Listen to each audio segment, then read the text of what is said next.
Podcast is intended for mature audiences. The views and opinions expressed are those of the panelists and do not reflect in any way those of the podcast partners, sponsors, or affiliates. Enjoy. Hey, this is Tyson Fury. This is a special message from Deontay Wilder, the big dosser.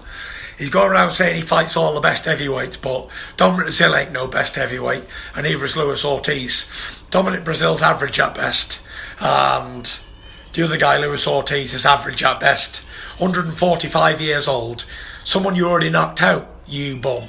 You go around fighting the bestie, giving them bestie opportunities. You've only fought one good man in your career, and that's me, and I beat you. And everybody in the world knows that you lost to the Gypsy King. A half-mass Gypsy King. A Gypsy King that was out of the ring for a year. Still beat you. On 50%. You're getting busted next time I meet you. I'll have everything I've got on it. I beat you, dosser. I ain't afraid of you. I ain't bothered about you, bum. I wasn't bothered about you back then, and I definitely ain't bothered about you now. You big dosser. You're getting it. You big dosser. You know you lost. Your trainer knows you lost. Your manager, your promoter, your wife, your kids. They all know the Gypsy King betted you. Coming for your pussy. Hi, this is Michael Buffer, and you're listening to the voice of the people. Let's get ready for Boxing Voice. Boxingvoice.com. I feel I'm the best in the sport, and to be the best, you got to be the best. Boxingvoice.com. To be one champion, one face, one name. His name's Deontay Wilder. Boxingvoice.com. This is the fight that I've been wanting to keep done for the longest time. 110%. There's no doubt in my mind that fight will happen. There's no doubt in my mind I'll beat Wilder as well. I'm scaring heavyweights each and every time, don't you see it? You know, I am the most feared.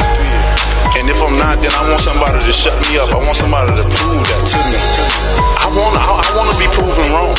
But for right now, I don't feel like nobody's gonna prove me wrong. Who has the guts?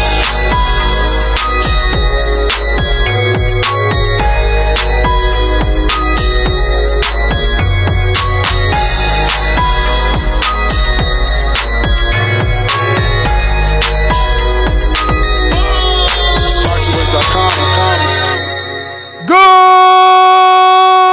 morning, TBV, and welcome back, ladies and gentlemen, to another edition of the Boxing Voice Radio. It is Monday, and it's going to be a glorious one. We've already made contact with Frank Warren, so he should be on the program in about 27 minutes, and we'll be talking some big-time boxing with him, some Deontay Wilder, Tyson Fury heavyweight rematch. Wilder and Tyson Fury have been scheduled, and the fight is official February 22nd. It's going down in Las Vegas, MGM Grand Arena. Tickets already on sale, but there's really no tickets left for the little guy. I seen some nosebleeds on the top of the bowl going for $1,000. So yeah, we'll be watching this one live on pay-per-view. And if you can't make it, if you can't get a ticket, just click it, is what Deontay said last time, right? So this is what we're going to have to do this time around. Now, who has the upper hand?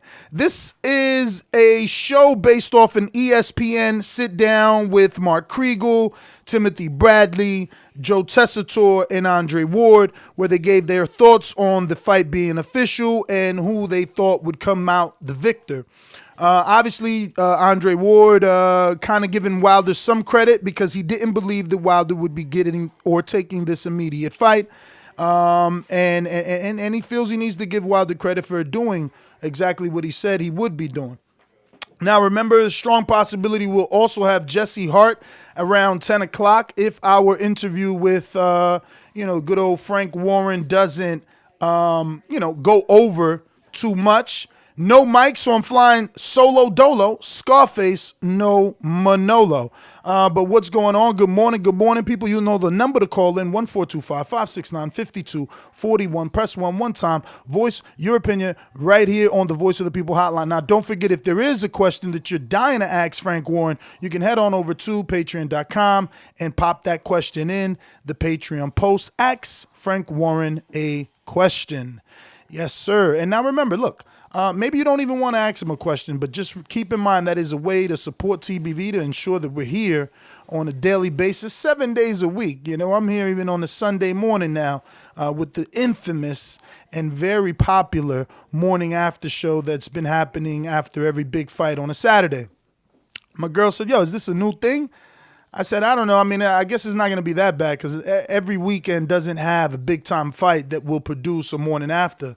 But it damn sure could if there's some controversy in the fight or something like that. But we got our Frank Warren posts on patreon.com/Thaboxingvoice. I'm going to go ahead and share this on our Facebook and Twitter so you can copy those links. And I'll also put it right here in our YouTube chat on the live stream right here on youtube.com/Thaboxingvoice. Remember, becoming a Patreon member will ensure that you get to ask a question to all our guests, or should I say all the guests that we do a post for, right? Because sometimes I just don't get around to it. But I've been very punctual and very hands-on and keeping Patreon up to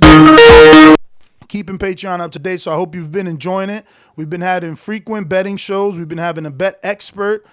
We've been having frequent Untitled shows, and we've definitely been having a hell of a lot of Ask the Fighter series, which is one of our most popular posts on Patreon. So I just posted Ask Frank Warren a question link in the YouTube chat right here on youtube.com/Thaboxingvoice. And it looks like I've just been joined by Gross the Boss in Indiana. So let me head on out to him and get this thing started. I speak it, believe it, receive it. Speak it, believe it, receive it. Speak it, believe it, receive it. I can't say it enough. I speak it, believe it. Windows camp, 2 attempts, handed bands over. Sicko hit, shot and missed, 2 to stand over. Breadwinner, huh? Look who in the building. Let me check my Instagram. I might be at 1 million. And I'm in. Boxingvoice.com. Yo, what up, and good morning to everybody out there in the TBV universe.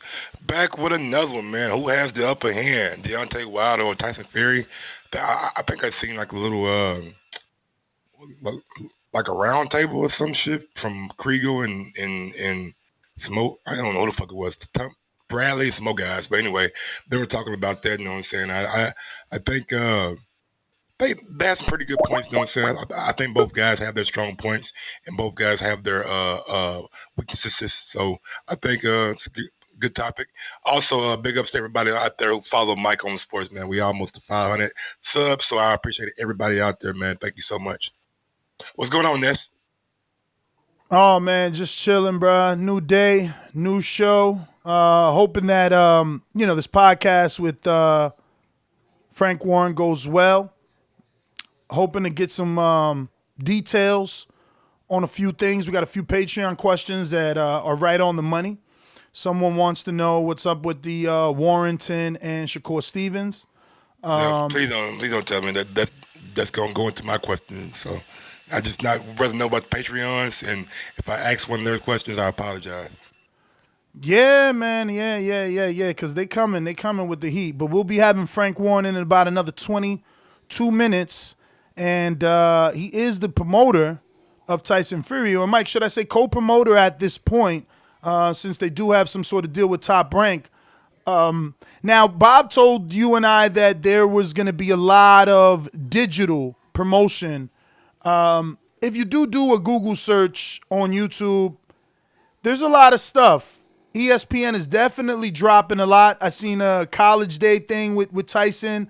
Then I seen an ESPN roundtable about Tyson and Wilder.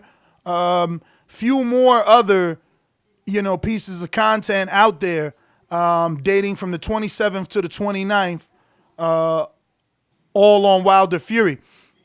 Would you want to see a bigger push, or the announcement just happened and one step at a time? I mean, one step at a time, you know what I'm saying? I think the way they're doing it is kind of new, but not doing a press conference, and they're putting Fury on College Game Day and had Wilder scheduled for one too. So I think the way they're moving it right now is cool, but I I just of the mindset that a press conference would have probably been the best, with a little bit better. You know what I'm saying? A little bit more build up, a little bit more animosity, and make fans remember why these guys are fighting it and how much they don't like each other. Agreed. So what did you think of the sit down? Were you happy to hear Andre Ward give credit to Wilder for taking the fight when he did come out on his social media before and say that he didn't believe Wilder would take this rematch? I mean, honestly, I think I said that ship a long time ago, but it was nice to hear Ward.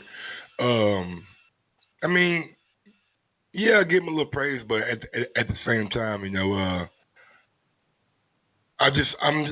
on the mindset, man. You got to keep that same energy. You know what I'm saying? I understand you felt like that how after the first fight, but he did take it and he wanted it right after. So, yeah, man. Hopefully, it's water under the bridge now. But yeah, man, Ward. I'm not really, you know what I'm saying. When it comes to Wilder, Ward is not my favorite guy. Nah, I hear you. Big Nick, I didn't see your question on Patreon. 5-year shoplifter out here. Damn them UK dudes. Sup, Big Nick? Talking about be careful with Frank Warren. We gonna push, man. We not gonna change. We gonna do what we do over here all the time. Don't nobody get a pass because they coming from the whatever it is, the Pinta. Queensberry promotion. So what do you think? Santa Maria and shit. What you think about the sit down? You know what I'm saying? Were you happy with how Ward? I was happy with Ward. Keeping it real finally. And I ain't gonna say backtrack, but yeah, it is a backtrack. It's not a backtrack. It's more like, yo, egg on my face. I was wrong, and he is admitting it, and I like that. That's what I'm saying. Because he could be like checkmate boxing and be like, well, we're gonna see if he come into the ring or not, or it's a freak injury. You know what I'm saying? Like he just said, fuck it, yo. He really took the fight. Hat goes off to him. Hopefully that he could get the win and whatnot. What's funny? Whoa. Now, who do you think has the upper hand going to this? I know, but it's a show. Upper hand. I mean, I think that Wilder has the upper hand. I mean, I'm consistent with my train of thought. He's the one that wanted the immediate rematch. It's the other fighter that didn't want the immediate rematch. So right there, it's a mentality thing. Like, you afraid of me? That's one of the Patreon questions. Why did Tyson Fury duck the immediate rematch? Like, you know what I'm saying? Why did he go get two fights that now in a sit down with Kate Abdo, Sean Porter, and Abner Mars and Sean Porter are both saying, yeah, they PBC fighters, so you could take it with a grain of salt, but they're both saying that the competition that Wilder had is better than the competition that Fury had. You know what I'm saying? So, yeah, they both had two fights, but the quality's not there for one. And one guy looked bad versus a dude we never heard of. I don't know, it was Wiolin, he was Wiolin, but whoever that dude was, he put hands on Tyson Fury.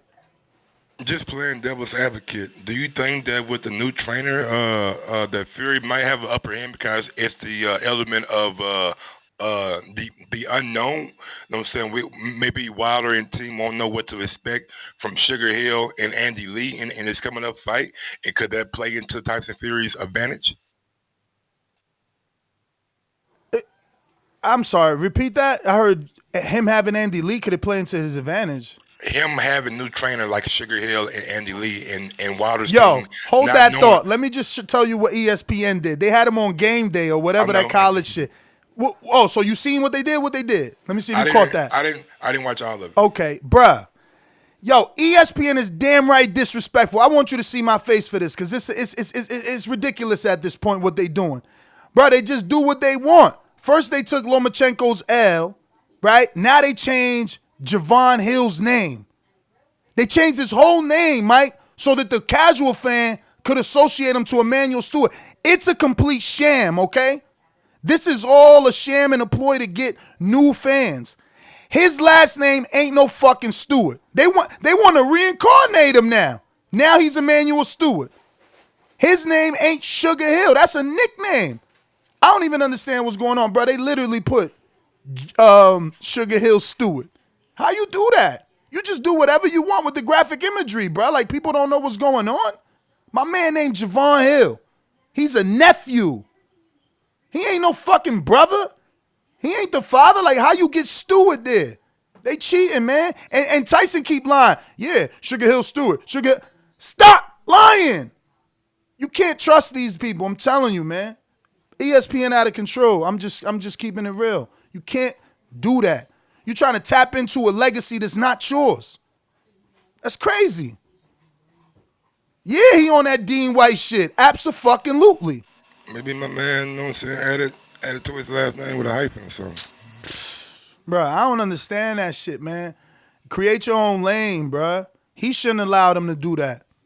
He shouldn't allow them to do that. Yeah, you could say all you want. I'm Stewart's nephew. You know, I'm the last one to train with him. He passed down, but you can't change your name. You're not a girl.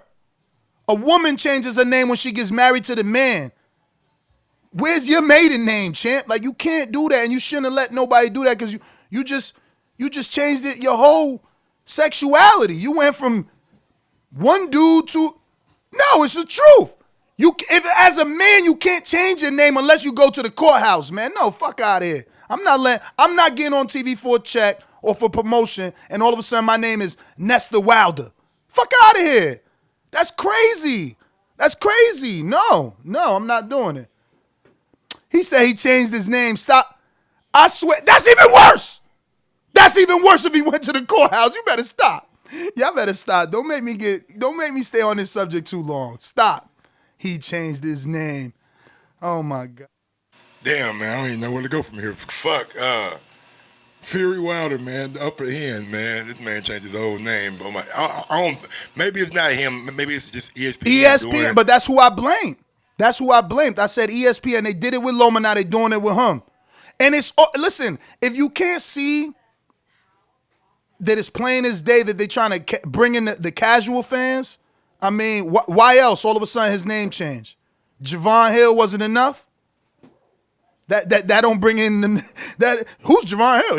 He left Ben Davidson for Javon Hill. Oh no! Oh! That's Emmanuel Stewart's nephew. Oh, okay. That's what they doing. And to familiarize the casual fan, they just went ahead and dropped the Hill, said fuck the Javon what his mom wanted. Nah, Sugar Hill. You name Sugar Hill Stewart now. Now you saying the seats in the upper bowl were $1,000? $1,000. I'm a screen share it in a minute. Let me get a lighter. Go ahead.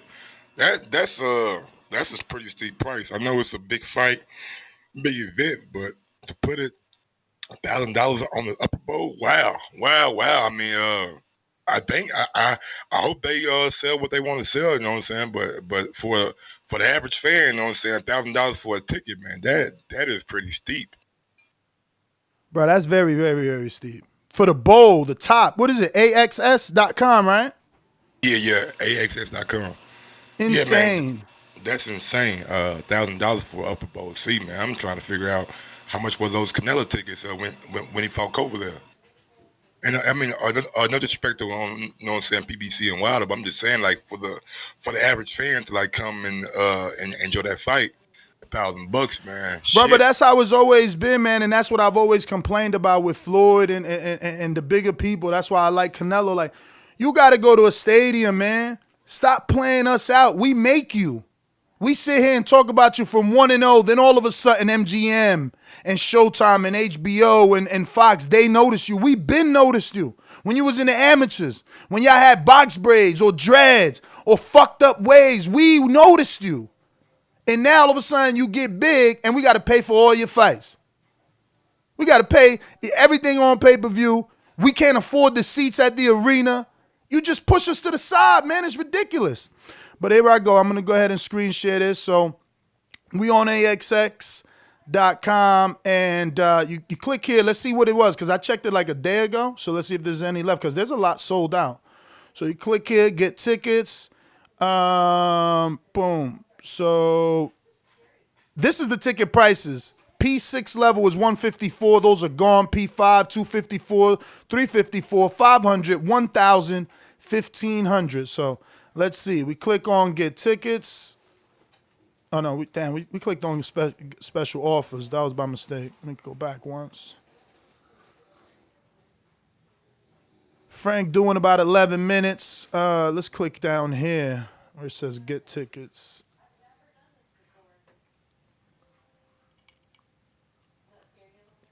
Hell yeah, box braids. Brandon Maurice, you better go ask the Charlos what they had when they start fighting and it was on the TNC network. That's what I'm saying. Sir. People don't want to remember the struggle, man. When we rode out with you in the struggle, when Daniel Jacobs had cornrows, you know what I'm saying, and he was winning Golden Gloves. I was there, but Super chat coming in from the Killer 1911. How you gonna have a trainer named Sugar Hill and Tyson Pookie Fury cokehead ass group up? It keeps calling me, man. It keeps calling me. Come on, man. Y'all gotta quit with that Tyson Fury shit, man. The guy had a little adversity, you know what I'm saying? Yo, my man he an American living in Sweden. Fuck all that. Killer ain't from Sweden, man. Man, Killer from Sweden, man. Internet just motherfucking make the Look world at the shrink. price. Look at the price. 1,000 to 2,500. That's all that's left. So section 216. Let's see. We clicked on it. And they got a few of these tops. You see them available. Now let's just click on one of these dots. Look at that. That last seat in the fucking corner of the right of that section is $1,000 plus taxes and fees. So for those people that saying this ain't sold out, this shit sold out. These bowl seats gonna drop. Ain't nobody buying that at $1,000. That's all that's left, man. I think so too. But good look for the Fury and Wilder sales though. You know what I'm saying? A lot of people. I mean, they got to change it though, Mike. Look at all these blues at 1,000. I mean, if those are 1,000 up there, these got to be crazy. Section 10. Let's check section 10. But we already know, man. Price is gonna drop closer to the fight. You know what I'm saying? Might have. God damn. 2,500. What the fuck? Let's go back here up here. Oh, 1,500 for these. See, it's not. It's still section 10, but it's in the back. This was a little bit closer right here. What about these in the corner? 1,000. So yeah, man, that's all you guys. 1,000 to 2,500. That's all that's left. That's all that's available. I don't know, man. Those are really priced high, but I guess they know they have a gauge. You know, Bob's been doing this for a while. You know, Al's been doing this for a while. Plus, they have the first one to go off of. They knew the demand. They knew how many tickets they gave away. So.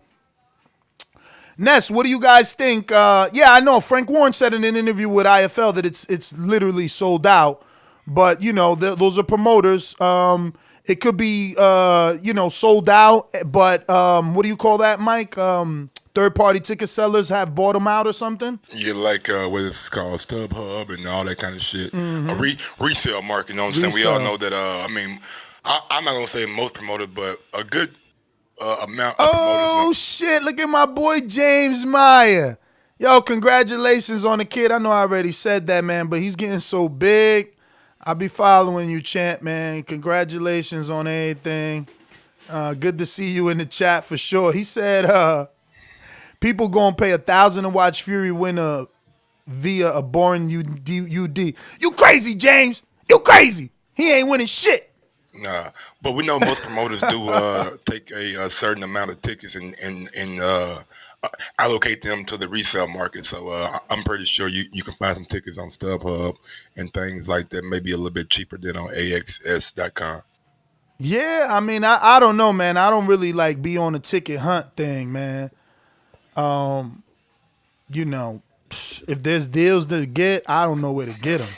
Nah, me either. I never really I'm thinking like one or two fights that I probably like looked at, but those are fights that Dazn put on. It was one at Chicago. But this was a fight you wanted to go to. I guess you ain't after seeing them tickets. I mean, you could always get approved. You could cover it for us. Yeah. That's no problem. Just I don't know, man. Just shit. The sheer fact that I enjoy, you know what I'm saying, working with you guys, you know what I'm saying, like going to Vegas and having the camaraderie as a team, man. We do good work together when we do live interviews. So I just don't know why PBC not doing what Dazn does and bring out podcasts. It just seems like they don't care, right? Like in that round table, who has the upper hand? You hear those guys sitting around saying, this gonna promote itself. You don't gotta do nothing. This gonna promote itself. So like they're trying to plant the seeds to the casual fan that we don't need the traditional promotion for this fight because it's so big already. I don't know that that's true, man. Everything needs and deserves promotion. I mean, so many times, you know what I'm saying, that we have like our own bubbles and things like that, and people who are not in boxing have their own bubbles. So maybe they don't really know what's going on in boxing. And if you don't have something that's running on YouTube or ESPN or something that tells them, hey, it's a big fight coming on, and you really think that this promotion gonna sell itself, it could come back and backfire, in my opinion. So, who do you think Top Rank's putting on their undercard? I was thinking of that today. I had to head on to the market, get some sugar for the coffee, and I'm like, damn, who they gonna put on their undercard? Like, who are they gonna give that shine to? They can't give it to Teofimo. He's tied up. Vasil's tied up. You know, we got to find out from Frank what's up with Shakur and Warrington, because I'm hearing Warrington. I'm hearing Frank talk that old avoid flute. You know what I mean? He got the violin now talking about, I would love to see Frampton and Warrington again. I'm like, oh, why we need that? He's like, that's a great rematch. Great, we need. I'm like, whoa, nah. I thought we were working on a unification. So interesting to see who Top Rank is going to put. Maybe they put Edward Balanga.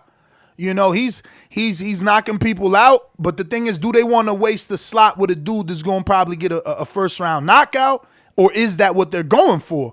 You know, did they put in the contract, yo, if we get a first round knockout, we could slide in a swing bout? You know what I mean? I don't know. Something, but like, what you thinking? Maybe it's a shot in the dark, but I was thinking about Jarrell Miller on the card. You know what I'm saying? A lot of talks about him being signed with Top Rank. I know there's not been a whole lot of discussion. It's not official, man. We just assuming he's with Top Rank. Hey, man, that would be a great idea, though. Anytime you can stack heavyweights the way Eddie does, you know what you're doing. You preparing the next fight, the next storyline. I like it. I'll just say that off the bat. And then if I'm PBC, I try to come with my own heavyweight too. You know what I'm saying? Make it a heavyweight extravaganza. But I know you probably have to pay those guys a little bit more. You know what I'm saying? Because they're heavyweights. But I wouldn't mind seeing Big Baby versus somebody on Top Rank on a wild card. I think it may make for a very entertaining fight. Go ahead, Ness. Now, the article wasn't clear, and this is a question hopefully the chat can remind us to ask Frank, right? Because they said 3 undercards. But those are the televised. Are they also going half on the undercard? Is Frank maybe streaming something to BT or ESPN YouTube or something like? Are we getting an undercard? You know, normally we get like 10 fights on a thing. I think it did say we're gonna get it says on the pay-per-view televised version it was gonna be 3 fights, 1 from each, and the main event. I'm thinking that the undercard, you know what I'm saying, should have some people on there that we should know, and hopefully they televise it on YouTube, and you know what I'm saying, put it on free ESPN or free Fox like they always do, because I think it's supposed to be like a simultaneous broadcast for the fight up until the pay-per-view. Well, now even through the pay-per-view. We got a super chat coming in from the Killer 1911. Yo, Mike, you're funny, man. The way you read my last super chat, try to read this one with a little bit more enthusiasm, bro. You mad or something, or something, big dog? I'm not mad, man. I really didn't understand chat. Let me try to go again. All right, here we go. How you gonna name Sugar Hill and Tyson Pookie Fury? I can't. Come on, man. We got Frank Warren on like 3 minutes. I can't read that shit again. But look, man. The undercards, man. Hopefully they mix and match pretty good. I would like to see maybe a Mario Barrios on the undercard. Mr. Warren, how are you? Good afternoon. That's the guys with the boxing voice. Push mute, Ness. Push mute. I mean, like, a lot of young talent over there on both sides. You know what I'm saying? They got Xander Yayez, Edward Balanga. You know what I'm saying? Robitsi that just signed with Top Rank. So a lot of talent over there. But let's go ahead. All right, ladies and gentlemen, we have Frank Warren, the promoter of Queensberry Promotions, promoter of Tyson Fury, and obviously the man of the hour. Frank, we were discussing the latest news that it's only going to be 3 fights on the undercard of Wilder Fury, and we just wanted to know, is there any way we could be getting Dubois on that undercard to introduce him to the American public? to do that. Thank you, first of all, for having us on the show. I'd love to do that, but unfortunately, he's due to fight in March, so it wouldn't be it wouldn't be able to happen. But he will be making his debut in the States next year, I should say, and we're looking forward to bringing him over there. I know the Americans are going to love him. He's explosive, all-action fighter with tremendous punching power. Well, let me be the first to tell you, us Americans over here stateside already are quite fond of him. We know him, and we would be excited for him to get an American debut. But since it's only a 3-fight undercard, we wanted to know, are there any untelevised undercards or streamed undercards that are going to be part of this, or is it literally just 3 fights? No, I'm sure there'll be more, but everybody's working on it at the moment. It was only announced, as you know, a couple of days ago, and obviously it's a holiday period. Certainly is in the UK. Everything shuts down here for a couple of weeks, but that'll all be sorted out in due course. I'm going to introduce the name of the game is giving value to money to the. I apologize. Go ahead. Name of the value. Sorry, go on. How's it going, Mr. Warren? My name is Michael Gross. Good morning to you. Good morning, Michael. Sorry, we're on a little delay on the line here, but good morning to you. No problem, no problem. Now you did say Daniel Dubois is due back in March. Is there any way that we can possibly see that Joe Joyce matchup in March? I know you guys have been really pushing for that. I'm meeting with his guys, with Sam Jones, his manager, and his lawyer. I'm meeting with them on Friday, and we'll see what happens. The fight will definitely happen this year. We would like to get it on ASAP, and that's what we're working towards happening. It's a big fight in the UK. You know, both undefeated. Joe won a medal in the Olympic Games for the UK, and we got obviously with Daniel, as we all know, he's the young up-and-coming young buck on the block. Now, Frank, where are you in terms of, I guess, probability that this fight will happen? I felt like in Daniel Dubois' post-fight interview, you purposely wanted to put the pressure on Sam Jones. You said, we could make this fight right now, as if you wanted him to agree to it live on television, which he did not. Has Sam Jones been a bit reluctant in making that Joe Joyce fight with Daniel Dubois? No, to be honest, I haven't spoken with him since, as I say, we're meeting on the 2nd, which is I think 2nd's on Thursday or Friday, whatever it is. So we're meeting, and hopefully we will get it I'm hoping to get it over the line. You know, all sides want to see the fight happen. I think what they're looking for is to make it for they see it as a bigger fight down the line with both of the guys continuing to win. As I say, our side, we'd like to get it on as soon as possible. Now, looking at that fight, what makes you so sure that Daniel Dubois is ready? I know he's still relatively young, and going to a fight with Joe Joyce is a big step up from the level of opponent that he has been fighting. Well, I agree with you. You know, I agree that it's a step up for him. You know, he only had 7 senior bouts as an amateur, and obviously as a professional, what he's doing. But I just feel that he's a very quick learner. He's developed very quickly over the last year. He showed a different side of his boxing, the fact that he's not just a big puncher, that he also can box. He's got a fantastic jab. And I just feel that, you know, he needs this sort of challenge. Joe's, you know, was a very good amateur. You know, he's fought all over the world. He's fought in the Olympic Games, the World Amateur Championships, and he's 10-0 as a pro. And he's fought, you know, for a guy who's only had 10 fights as a pro, he's fought a couple of decent opponents at that level. So it's a step up for Daniel, but it'll also be a step up, in my opinion, for Joe as well. I mean, they're 2 lovely guys, by the way, and I think that, you know, the fans will be in for a treat if we can get this over the line.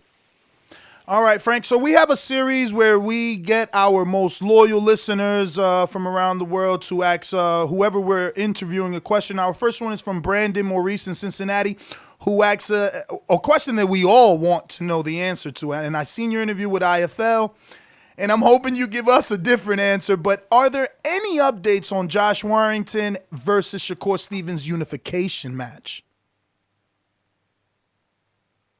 Well, there are. I met with Bob Arum was in London. We had lunch a couple of days ago, and he's going to speak to Shakur's people, and we want to get it on. We told him where we were at. We want to do the fight. Josh wants a unification match. He specifically wants to fight Shakur, and from what I've seen online, Shakur wants to fight with Josh. So hopefully we can agree terms and get it announced. I mean, we're ready to roll.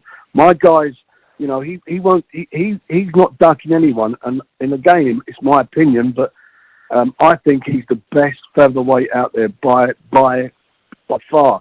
And if Shakur, who is a really good fighter, and obviously he's only had 13 fights as a pro, but if he wants to be considered the best, he's got to Josh Warrington. Has there been any indication or any number, and I know you can't divulge it, but any number that will get Shakur over to England? Because he came out on his social media and if you guys pay me, I'm more than willing to come to England to fight Josh Warrington. Oh, look, we've made an offer, and they're going to consider it. Listen, we're also open to coming to the States. I ain't got a problem with it. Josh Warrington's not got a problem fighting anywhere. What people have to realise, besides the fact, you know, in my opinion, as I said, I think he's the number one. He's the only guy out there that you put him on in a stadium, he can draw 20,000-25,000 people. You know, that's what he is. He brings a lot to the party.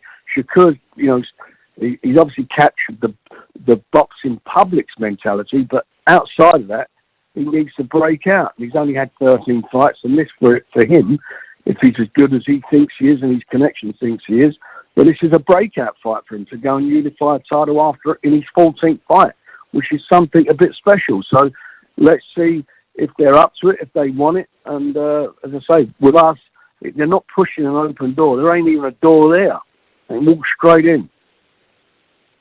All right, the next one is from Boxing God. He says, what are your predictions on the pay-per-view numbers for Wilder Fury 2?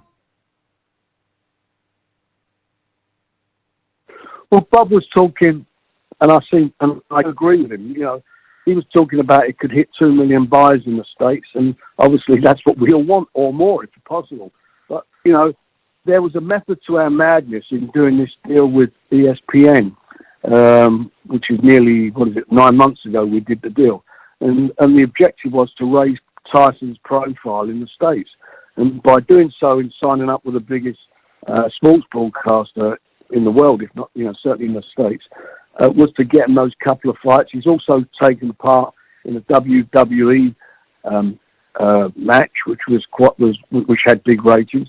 So his profile has risen dramatically since the first fight. So hopefully now we can achieve those numbers. Now, Frank, I was watching an interview over the weekend. It kind of confused me because I think you stated that BT has the right to match or to pick up that Fury fight if they want to, but why wouldn't they want to pick up that pay-per-view Wilder and Fury in the UK? That's my question. Well, first, Bob's actually mentioned it, and I went on to sort of expand on what it was. They have a right to match any bid. So at the end of the day, it's their decision whether they want to match the bid or not. The Sky's made in the UK, and that will obviously happen in the next 5 or 6 days, and I'm quite sure the fight's going to wind up being on BT. So that's what I hope for. That's what I want because they're the broadcaster I work with. So that's where we are. They showed the first fight over here, and they got good numbers for the first fight. So just to be clear, Sky Sports has made a bid for the Wilder Fury 2 fight. Yeah, Bob did make that public a couple of days ago to the British press. All right, we have the next one coming from John in Texas. Frank, it's good to have you on the show. After Fury outclasses Wilder once again, what are the odds of AJ versus Fury for the unification in Africa for Fury's next fight? Well, so being realistic about this is there is the loser of which I'm hoping is going to be Deontay, but the loser has the right to call on a rematch, which would be a third fight. If that happened, then obviously in Tyson's case, he'd be free to fight whoever he wishes to fight. The fight that makes sense for me anyway, for the winner, and we can always talk about step-asides and various ways to make it happen, is another unification. For Britain, the big fight would be Tyson against Anthony Joshua.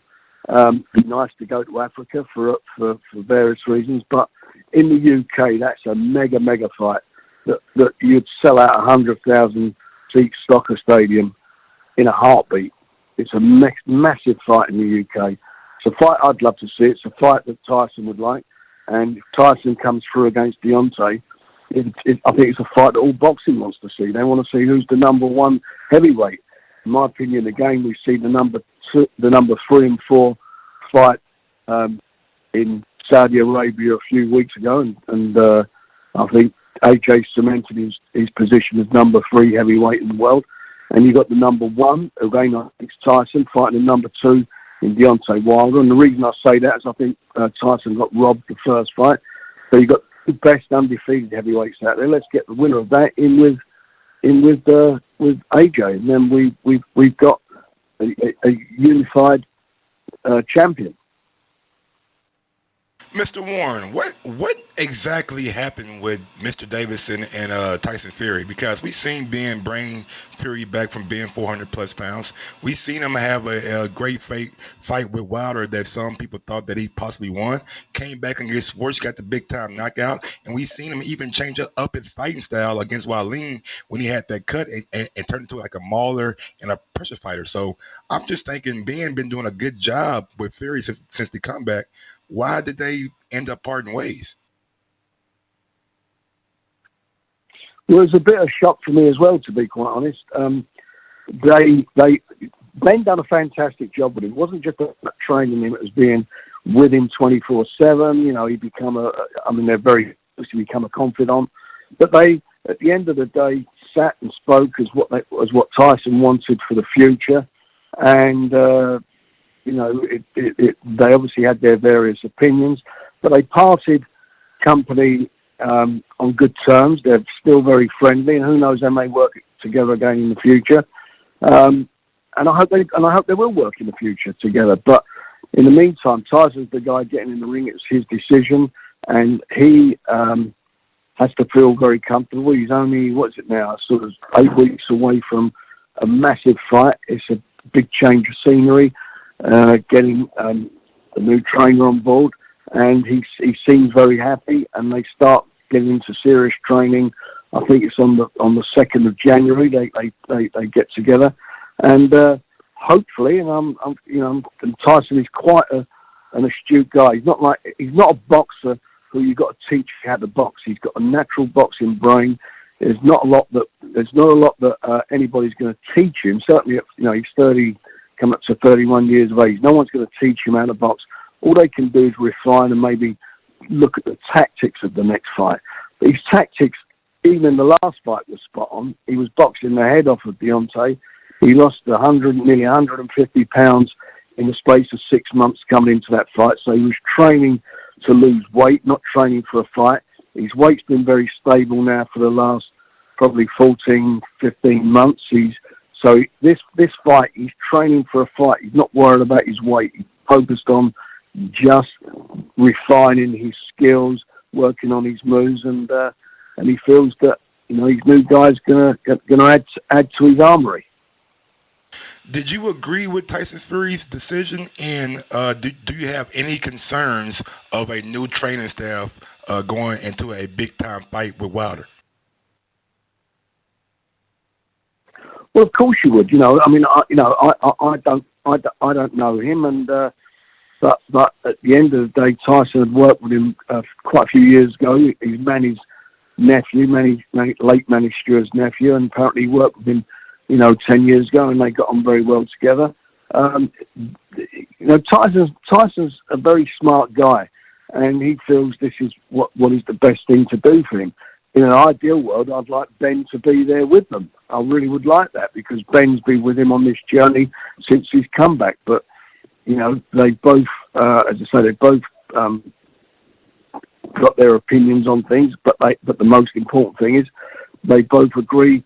They agreed to part, and it's amicable. No one's bad mouthing each other. It is what it is, and irrespective what I think or what anybody thinks, it's happening. So everyone's got to get on with it, right? You know, everyone's got to accept it and move forward. So Aries, respectable to what you think. So did you not agree with his decision? No, I'm not saying that. I'm saying, you know, what anybody thinks. You know, I personally would have liked Ben to still be involved, but at the end of the day, that was down to Tyson and Ben to sort out. And the decision was made before I even, to be quite honest, before I even knew about it.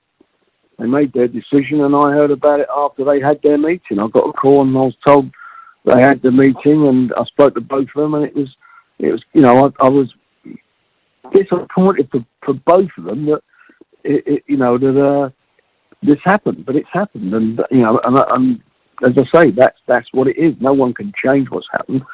We're there now. We're only 8 weeks from you know, the biggest fight in Tyson's life, and everything's got to be, you know, positive. It's no good, you know, for anyone to reflect on it. Tyson's very positive about where he's at, so that, as far as the guy who's getting in the ring is concerned, the one who's taking the punches, he's the one who's getting in there. He's the one who feels how he feels. You know, who's got to feel comfortable. He's very comfortable. I said he's not a fool. He's a very astute guy. He's comfortable with it, so it is what it is, and everybody has to get on with it. All right, Frank, we have CYP claim your position in California that says, what were the BT Sports pay-per-view numbers for the first Wilder versus Fury fight? There's a confidentiality agreement in that, but they exceeded what everybody expected. And you've got to look at what happened with that fight as well. Going into that fight, Deontay was a massive favourite. Nobody, I can't think of any journalist or anybody, gave Tyson a chance of winning that fight. I think the only people who felt he could win it was Tyson, myself, and Ben Davison.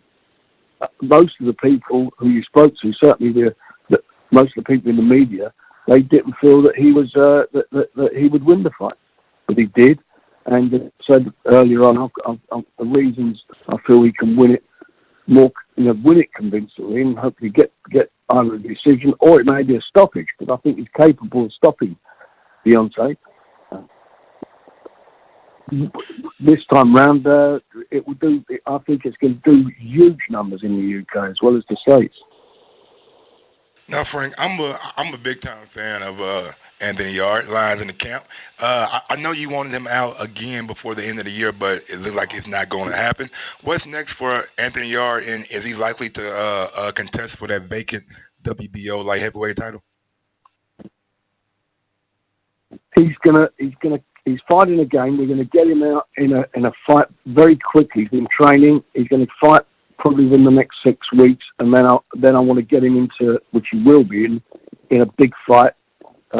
If he could fight for the vacant title, that would be brilliant. I'd love that. You know, I think he showed everybody what he was made of. He was like 15 seconds away, of becoming a world champion in the other backyard in Russia against Kovalev. Again, he's a guy who had limited amateur experience. He only had 11 fights as an amateur. That's all he's had. And I thought, and I think he's a tremendous fighter, a tremendous athlete, and he's learned a lot from that fight against Kovalev. You know, it was quite. Afterwards, we were talking about it, and I think he's going to come back even stronger. And hopefully, we can get him into fighting for the vacant title. And I'm keeping my fingers crossed. And if we can do that, he's got a great chance of winning it. Frank, the next one is from Rockman Ingram, who says, take this as a compliment. You seem like a straight shooter, a bit of an old-fashioned. A lot of promotional companies have different philosophies when it comes to big fights. However, this is the first big fight that I've heard of without a press tour at bare minimum. Do you agree with that philosophy or even Top Rank recipe, which is only promoting during fight week? No, well, I'm old-fashioned. You know, I like to announce the fight. I like to build the fight. I like to build the drama of the fight. But you've got to look at what's happening here. You know, you got two promotional camps. You've got our side, which is myself, Top Rank on Tyson's side, and you've got Al Heyman and Shelley Finkel's side with Deontay. And there was a lot of stuff going on. And for me, you know, to be announcing the fight on the 28th of December, from a UK perspective, it's never been done. It's never been heard of. But from the US, I get where they're coming from. You had those two college football games, which you've got a lot of eyeballs on them. You've got the two guys there promoted, so it's got to the two fighters have got in front of a new audience, a bigger audience, and obviously they're going to be doing some stuff with high-profile events that take place on both channels, and that can only be in this day and age great for the pay-per-view numbers in the States. But I still like to get the head-to-head stuff. I mean, the build-up for the last Deontay Wilder and Tyson fight was terrific. We had good fun doing it, getting the two guys together. They did about 4 or 5 cities, and it was good fun. And also, from my perspective, you pick up on the nuances between the two of them. You see certainly in Tyson's case, you see how he plays his mind games and how he worked with Deontay and so forth. And that gave me, as his promoter, a lot of confidence that he was, that he had a real excellent chance of winning the fight. This is not happening this time. They're going to do their couple of little press things. Then, obviously, the week of the fight, they'll get together. But it's not like, and I know where your listener's coming from in what he said, but it's not like the traditional way you would normally do it. But I'm an old geezer, so, the world moves on from me. Mr. Warren, what is next for Zaloni Tete? Will he be moving up to 122, or is he going to try to get his title back? I don't know yet. He's a lovely, he's a really nice guy. He's a tremendous fighter, and it was quite a bit of for me it was a bit of an upset. He got beat. He got beat on merit. Punch come out of nowhere and put him on the top of the head, and he was out. There's no doubt about it.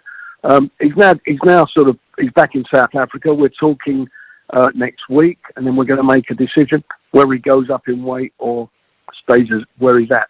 But whatever happens, he's more than capable of coming back and being involved in big fights.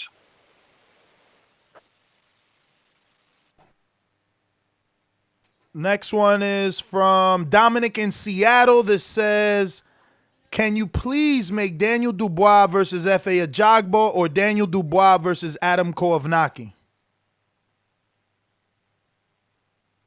Yeah, I'm sure down the road we're going to make these fights. They're good fights, and all we want to do is keep him busy. We want to step him up each time he fights, and that's what we will continue to do. As we mentioned earlier, there's some big fights in the UK for him to be made. There's also Dillian White floating around. You've got Chisora still floating around in the UK. There's some good fights here, domestic fights to be made as well as those. He will be stepped up, and let me tell you, there's no fear with him fighting anybody. He's a tremendous learner. His trainer, Martin Bowers, has done a really good job with him. They work very good together, and he's learning and he's showing each fight, what he's capable of. And I'll be honest about it. The Fujimoto fight, we made it because we were looking to get the ranking in the WBA because he wasn't ranked there. We made that fight. And when he landed that bomb, it was an unbelievable knockout. Say that again? No. My co-host just wasn't aware. Yeah, I remember Fujimoto was ranked around number 11 in the WBA before the fight. Correct?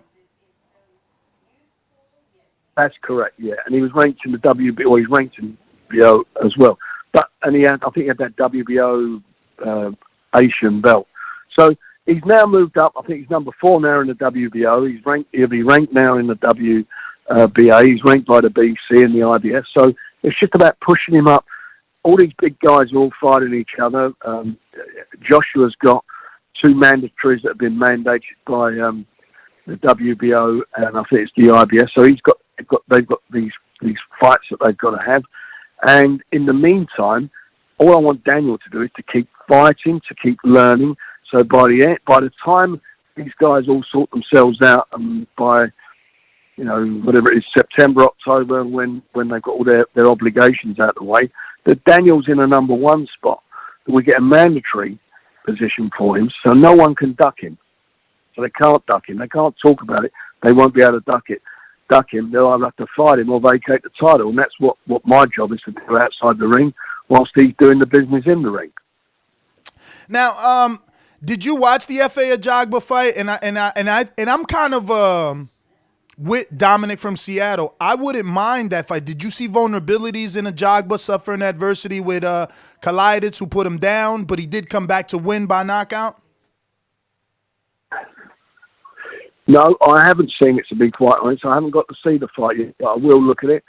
But, these big guys, one punch can change the whole fight. We see that with Ruiz and Joshua. One punch changes the whole thing with these big guys in the ring. See it with Tyson Fury, in the last round of the fight with Deontay Wilder. He was, at that stage, he was cruising it. He got clipped. He went over and showed the wherewithal to get up and do what he done in coming back and being on top at the end of the fight. One punch against Rock, when Tyson got that cut, he got that bad cut, it can just dramatically change a fight. But I haven't got a problem with Daniel. I think Daniel's, he's been caught a couple of times in fights by guys who've got winning records, big punchers, and he's taken those shots up to us yet. I don't like seeing him take shots, but he's taken them, which is a good thing. But more importantly, can they take his power? Mr. Warren, what is next for Liam Williams? Ever since he moved up to 160, he's been on an absolute tear. You know what I'm saying? Coming off a big time stoppage over Fox last weekend. So how close is he to a title shot? Let me just add in that I didn't think he would win. I was picking Fox. And even if I thought he would win, I didn't think he would win that dominant. That was a damn good win for him. He really, I think, made a name with that win. He did, Fox to Fox. I mean, he's done a great job. And what's next for him is he will now go into the number 1 position. He's must take over that spot from Fox. And the mandatory to Andrade. Let's get that one on. No problem with that. Andrade's fighting, I think, Luke Keeler in January. Whoever wins that, Liam's there, and that's the one that I want them, and I believe they will be ordered to fight. Now, oh man, you said the word order. That's exactly where I was going. Before you said the word order, I was going to say, do you think you and Eddie would come to an agreement? Is Liam the kind of guy that you would send to Dazn, or does Andre have to come to BT? But you said ordered, so you're going to wait for purse bid, huh? Well, to make it happen, you want it to be ordered. Then there's no way out. Where it then goes is all about the terms, the financial terms. But I've got no problem with any of my guys fighting on the zone. I haven't got a problem with that. Perfect. If the fight suits the fighter, I'll put him in. That is never not and never would be an issue for me. I have no problem with that. We were doing that with Billy Joe Saunders and Andrade until we had that ridiculous situation that happened up in Boston. Sorry, in Boston. Not Boston. Where was it? New England. Sorry. Yeah, Providence.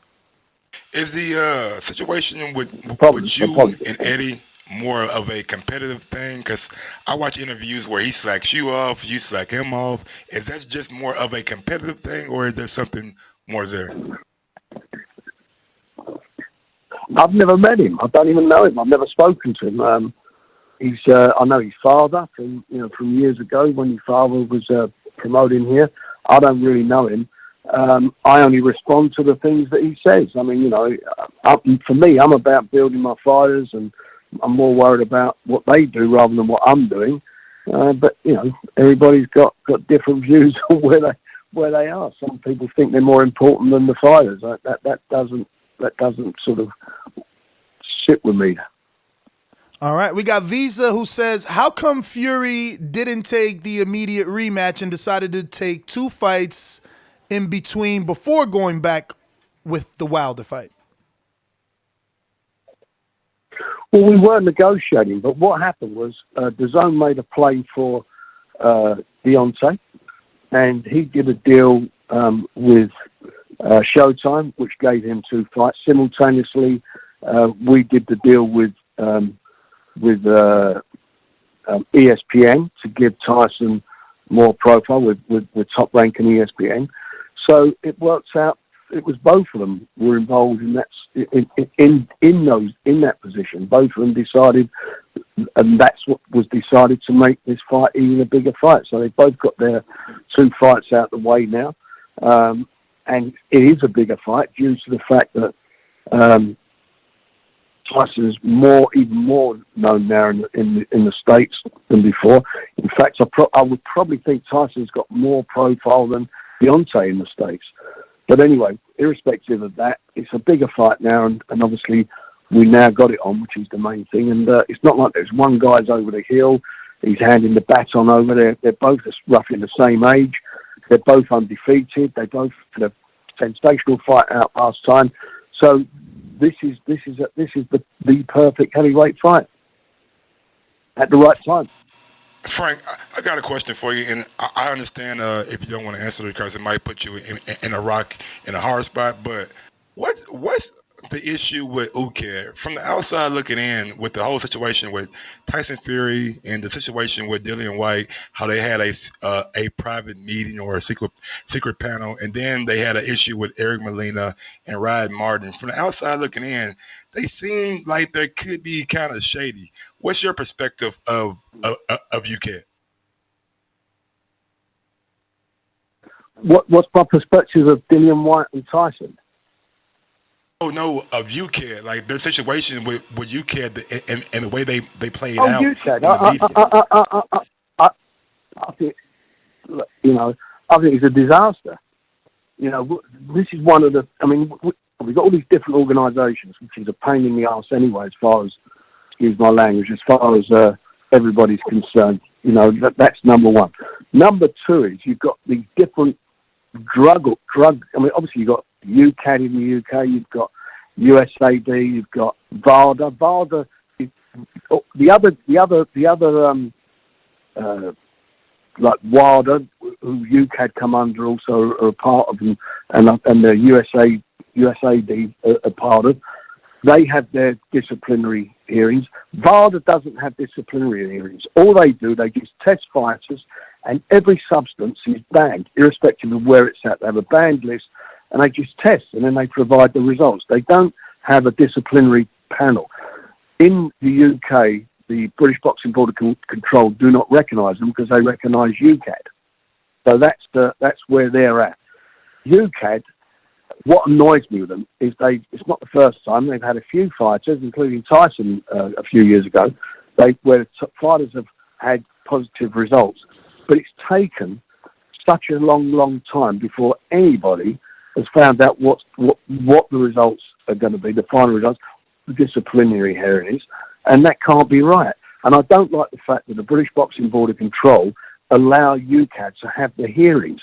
UCAD should report their findings to the British Boxing Board of Control. So then the British Boxing Board of Control, who we pay sanction fees to, etc., should then have the disciplinary hearing and hear it. But they abdicated all the responsibility from that and decided that UCAD would have the hearings. And the hearing with Dillian White took, 6 months? Correct. Ridiculous. In any shape or form, that is ridiculous. These things should, you've got an A sample, you've got a B sample. You get your A sample tested, then go and test your B sample. And I think I've never heard of a B sample being different from A sample anyway. And then have the hearing. And whatever the reasons are that the drug is in the system, if there is an excuse, then you hear it, and that's what you have hearings for, to decide that. But to let it drag on as they let it drag on is totally wrong. Absolutely. Frank, are you pressed for time? You've been on 35 minutes now. No, I'm good. I'm good. I'm good. Perfect, perfect. So the next one is more of a statement because we don't have the details, but here on TBV we do appreciation nights. The last one we had Deontay Wilder come to. So Stainless in Detroit wants to know, will you ever attend a TBV appreciation night? This one is alleged to be in May, but we'll give you the details. Just wanted to make sure I gave him a shout out. The next one is from Tracy, who says, also, you answered that about Dubois coming to America. A lot of Dubois. Everybody loves Dubois. Go ahead, Mike. I got a question about his I'm other glad up they and love him. coming We all love him too. his other up and coming heavyweight that made his pro debut this past, well, not this past weekend, but last weekend. David Adelaide. What's the plan for him for 2020? Well, he had his first fight, as you know. He had his he made his debut, and he did it extremely well. He's another big puncher. He's obviously the novice as a pro, and we just want to get him out, keep him busy, get him plenty of experience, and the next couple of years will be all about that. We'll be developing his talents and bring him along. But he I think he's got the makings of being a really good fighter, but obviously time will tell how he takes that over the next few years.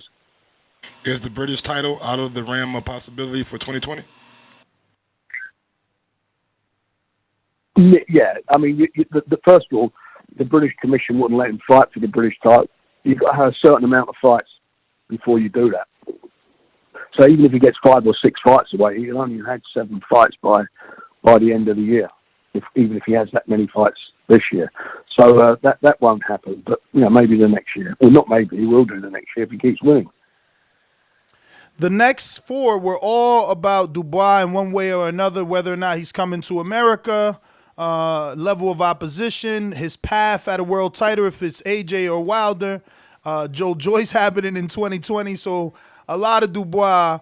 But this one seems like you could help us answer it. Rafael Ramirez says, hey, Frank, big fan.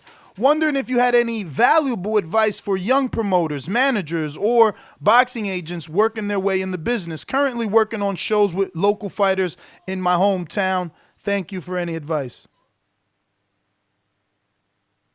Well, people think boxing, it's all about, you're all earning big money and fortunes. But most of the people in boxing, that's not the case. They have to work hard, and I started off promoting in small halls, and it's tough. You put your money up, and you're gambling, and it is a tough job. But what you got to do? You've got to remain faithful to yourself, truthful to yourself. Don't fall in love with fighters. I mean that with the greatest respect. You've got to look at it, stand back and look at what you're doing, and looking at what you're putting all your endeavours into. But if you follow the faith and you work hard and stay true to yourself, then hopefully you can hit the big time. It is the toughest of the tough business. It is tough, especially as I say when you're starting out. But if you're a young man and you've got energy in the drive, just keep forcing your way through. All right. The next one is from Kels in California. He says, are you guys at least a bit concerned about the cut Ottawa Wilding was able to open on Fury? If Oda can land on Fury that much, I can only imagine what the Alabama Slammer's going to do to re-aggravate that wound. No? Well, first of all, listen, cuts are part of the business. No one wants a cut in boxing. He got cut, Tyson, and he had to reevaluate what he was doing, and that's what he managed to do in the fight. It wasn't like he was looked like he was going to get knocked out or was in dramatic problem there. It was the cut was hampering him in the fight. He was getting blood into his eye. There was a worry whether the referee or the doctor would have stopped the fight. That was a big worry, but it didn't happen that way. That's what somebody does. If someone gets a bad cut, the other guy who's opposite you is going to do his best to make it worse and hopefully get it stopped. Will Deontay do it? If he catches him, it may open up. Who knows? I mean, that could well happen. Anything can happen in boxing. But Deontay's not a boxer, is he? He's a very dangerous man. He's dangerous for every second of every round over the 12 rounds.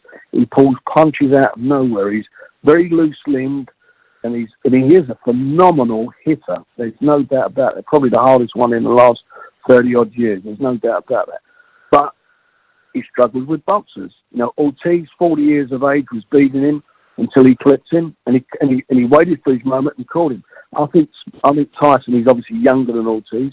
Tyson's smarter, and he knows what he's got to do. He's a boxer who can box orthodox or southpaw. He switch kick, box on the back foot. He can go forward, provided his eye stands up. I really do believe Tyson will beat him, and if he stopped Deontay, it wouldn't surprise me. All right. Next one is from Carlitos in the UK. He says, "Did I see you congratulate Eddie Hearn on being promoter of the year?" No, he must have been watching some other channel. I didn't know who was he. I didn't know he was voted promoter of the year. But anyway, he must have been watching something. He's dreaming. He must have been in his dreams. All right, we got Jemmy in Delaware that says, "Is it easy to market Tyson Fury in the United States since he talks a lot of shit and Americans love that?" I've got to be honest with you. I think when you look at the heavyweights, you look at Muhammad Ali, Cassius Clay, then become Muhammad Ali, who was a promoter's dream. He was engaging, he was funny, he had a great sense of humour, and the press. Not the first time round, because they felt threatened by him, but the second time round, they loved him. There's no doubt about it. They certainly loved him in the UK. Everybody loved him here.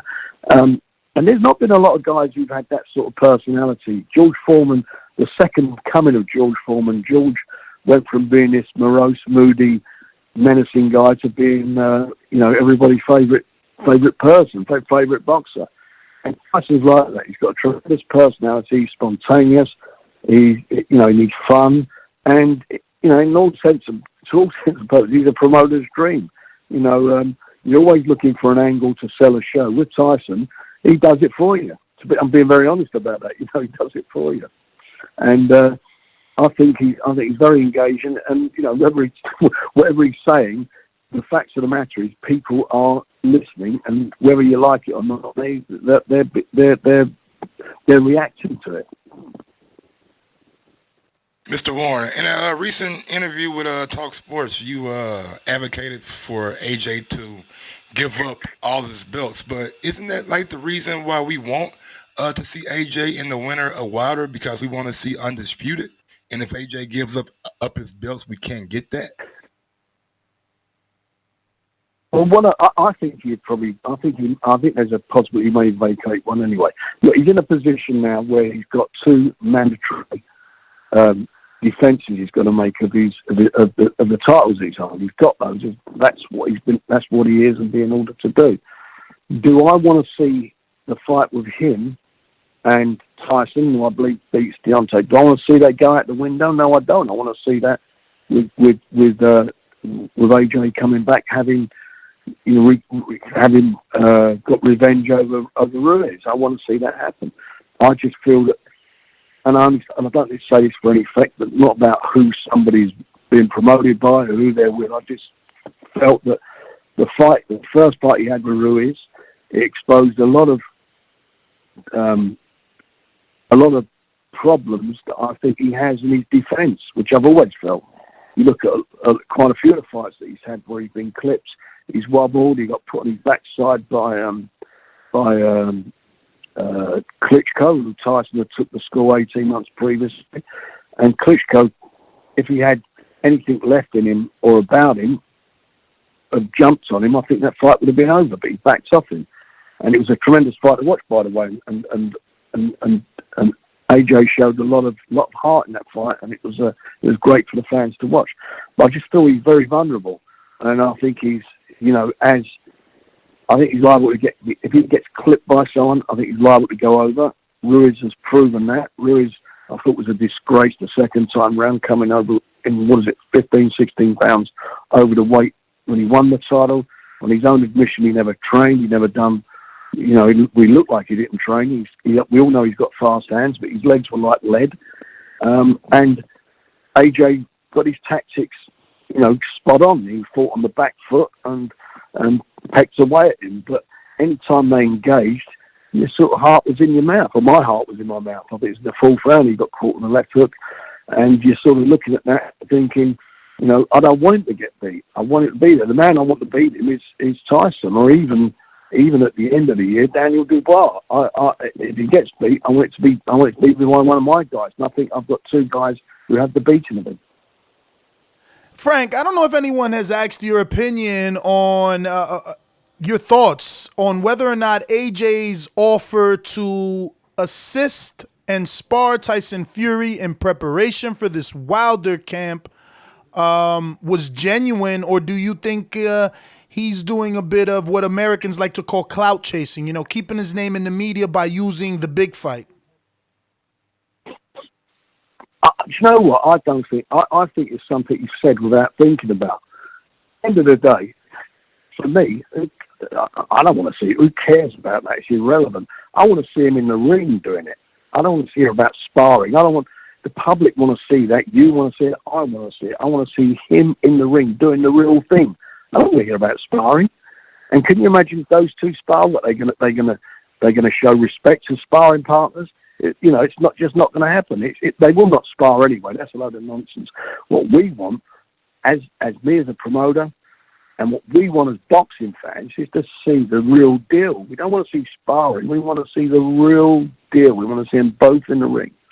Did you think that showing a bit of mental weakness, or was it strategic? Was he just trying to get a feel for Fury as, a champion now? Because they sparred when they were in their younger days, but now they're both, fully in their prime. Yeah, look, people say things. You know what? I don't think. I think it might have been just a throwaway line.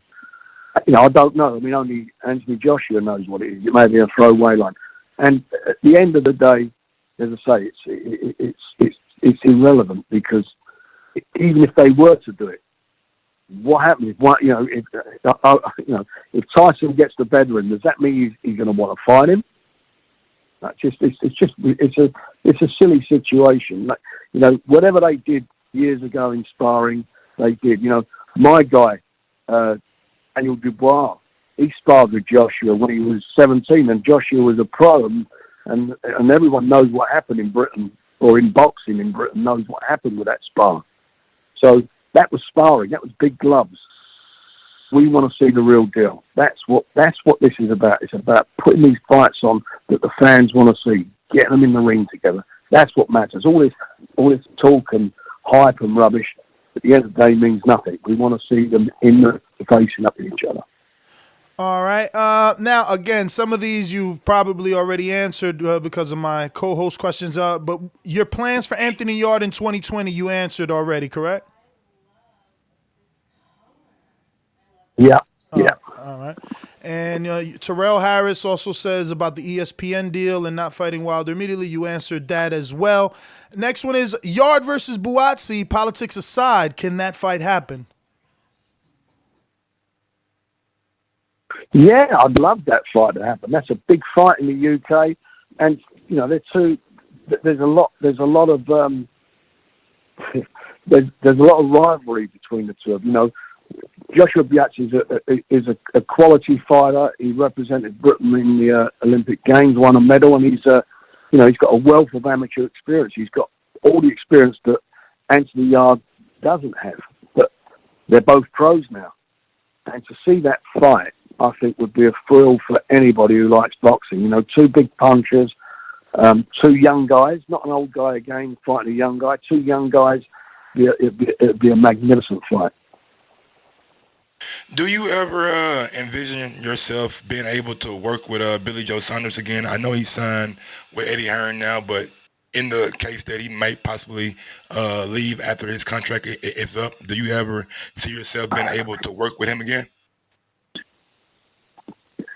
Well, he was with me for 10 years since he turned amateur. He won every title with me. He won 2 world titles, 2 different weights. We then partied amicably, and it was amicably. And I wasn't upset that we parted, because it was what it was, and I just felt that the gaps in between fights sort of hampered me being able to promote him properly as I'd like to have done. We did sign twice for big fights against Golovkin. We signed the contracts on 2 occasions, sent them to them, and they never sent them back. But then he got stuck with these mandatories, and we kept getting caught with mandatory fights because he was inactive for various reasons. So, he's now done his deal with Matchroom, and we'll see how that goes. But I'd have no problem working with Bill in the future. We're friends, and I haven't got a bad word to say against him, and I don't believe it's the same with me. With him, with me. Who knows what happens in boxing? Maybe down the road, and we'll see what gets delivered to him there. He's been waiting. He's gone there for big fights, and let's see if they deliver for him. Speaking of Matchroom, do you guys ever bump heads with amateurs coming out of the Olympics or GB squad, trying to sign a similar guy that Matchroom maybe possibly sign? And if so, how difficult is that going against what seems like the big promotion over in the UK?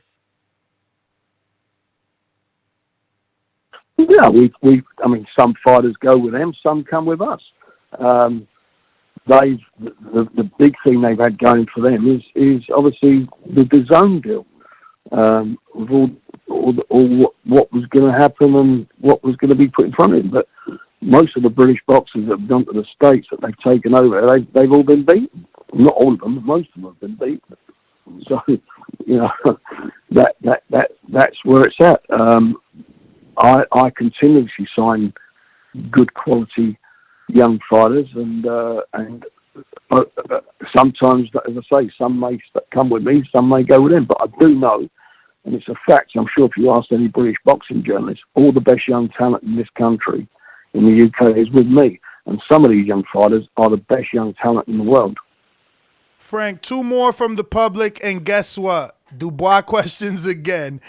Coyote in the UK says, Eddie Hearn offered Martin Bacoli to fight Dubois and said he's willing to take the money being offered for the fight. Are you willing to make that fight? And I heard that Martin Bacoli gave Dubois the business in sparring. Well, what you heard and what happened is 2 different things. But you know what? As we said at the time, you've got to look, first of all, let's look where Daniel is. He's number 4 now in one organisation. He's ranked by the other. What does he bring to the party? Because if you walk down the street, no one would know even who he is. Everyone in Daniel's fought has been above him in the rankings. Even when he fought Nathan Gorman, everyone said, if it goes more than 3 or 4 rounds, Gorman's going to take him to score. Gorman was ranked well above Coley, and they fought for the Italians. We all. I don't know if you see the fight on the ESPN, but it was a great fight by my man. He done really well, and done exceptionally well. And as I say, for me, it's all onwards and upwards. Why don't Eddie Hearn put his guy in with Chisora or with Dillian White? If he's that good, get on with it. Why don't he worry about what I'm doing? Put Dillian White in with Joshua. He was the mandatory challenger. He's still standing there waiting for that to happen, waiting for the crumbs off the table. All right, the last one is from L Dog in New Zealand, who is a huge Hrgovic fan. Will we see Hrgovic versus Dubois anytime soon? I believe they both will be world champions one day, but these prospects' fights are just so entertaining. I hope so. It's a great fight to make down the road, isn't it? That's a great fight between 2 really good quality fighters. And obviously old L Dog, he knows his boxing. We'd love to do that fight down the road. Not a problem. Frank, man, thank you. You've been, an absolute pleasure. You've answered all the public's questions, all my co-hosts and myself questions. Thank you so much for your time. If you want to give out your social media for anybody crazy enough not to be following one of the biggest promoters in boxing, do so. And thank you again. We're on frankwarren.com if you want to hear any of our stuff. But for me, it's a privilege to be on your show. I've really enjoyed it. And thank you for those questions. They were sensible. And as always, it's great to engage with the fans. Thank you. And wish you all a happy new year. Likewise, Frank. Happy holidays. And we look to get you back on soon. Enjoy. Thank you, Mr. Warren. Anytime. Thank you very much, guys. Bye-bye. Thank you. All the best. There you have it, ladies and gentlemen. Frank Warren. That went beautifully. We totally ran over on Jesse Hart, so I guess we'll just reschedule that one. We're going to get out to the phone lines because I could definitely get Jesse on, but I feel like, Definitely try. Definitely try? I mean, we could always do them a little bit later. I mean, this is just like, we've been on hella long, and then we got hella calls. Like, there's a lot of them. I mean, look, I'll text him and see what's up because he definitely ain't even hit me, Maybe he looked at the time like, oh, they forgot me and got mad and shit. I ain't even hit him like, oh, I'm sorry. I hate hitting people up and saying like, oh, I'm sorry, the dude I scheduled before you is eating into your time. Like, that's just a hard thing to say. And that's the intern's job. The intern is supposed to be hitting up Mr. Hart. Like, Mr. Hart, I'm sorry right now. Michael, Mr. Gross, and Mr. Gibbs are on the phone, on an interview with Frank Warren from Queensberry Promotions. The Wilder 2 pay-per-view. It's a huge fight. We do apologize. Can we bump you back 30 minutes? No problem, guys. Don't worry about it. I was just waking up. You're on mute, right? This guy's always on mute. I would have called him for you, man. Be like, hey, bro. You know what I'm saying? Yo, listen. Hey, do it. Got something going on right now. Do it, champ. I mean, I'll send it to you right now. Cause I could take calls while you get it done. And it's just that simple, Go ahead, send it to me, man. I'll call Yeah. him. Listen, man, that's what we need, man. We need a co-producer. We're gonna get to that Patreon goal though. I'm working this year, I'm telling you. I'm gonna make it happen. Don't forget, if this is right now on YouTube, take a second out to smash that thumbs up button. We just had world famous, world renowned, legendary promoter Frank Warren. Legendary. I'm talking legendary. about, man, one of the realest promoters you're gonna see out there, man. Big up to Frank, and thank you for the nice long interview. Yeah, that was an hour he gave us, man. Super duper dope, man. Let's get out to these callers. We didn't hit sponsors or nothing, right? No, we didn't. We got to get to those. Remember to rate us 5 stars. I've been saying iTunes. this for 3 days, bro. 3 days. I got fucking reviews to read. 3 days I've been saying that, and I haven't done it. A lot too, man. I know Stainless said he dropped one, so I do apologize, guys. Show business is getting very tough here.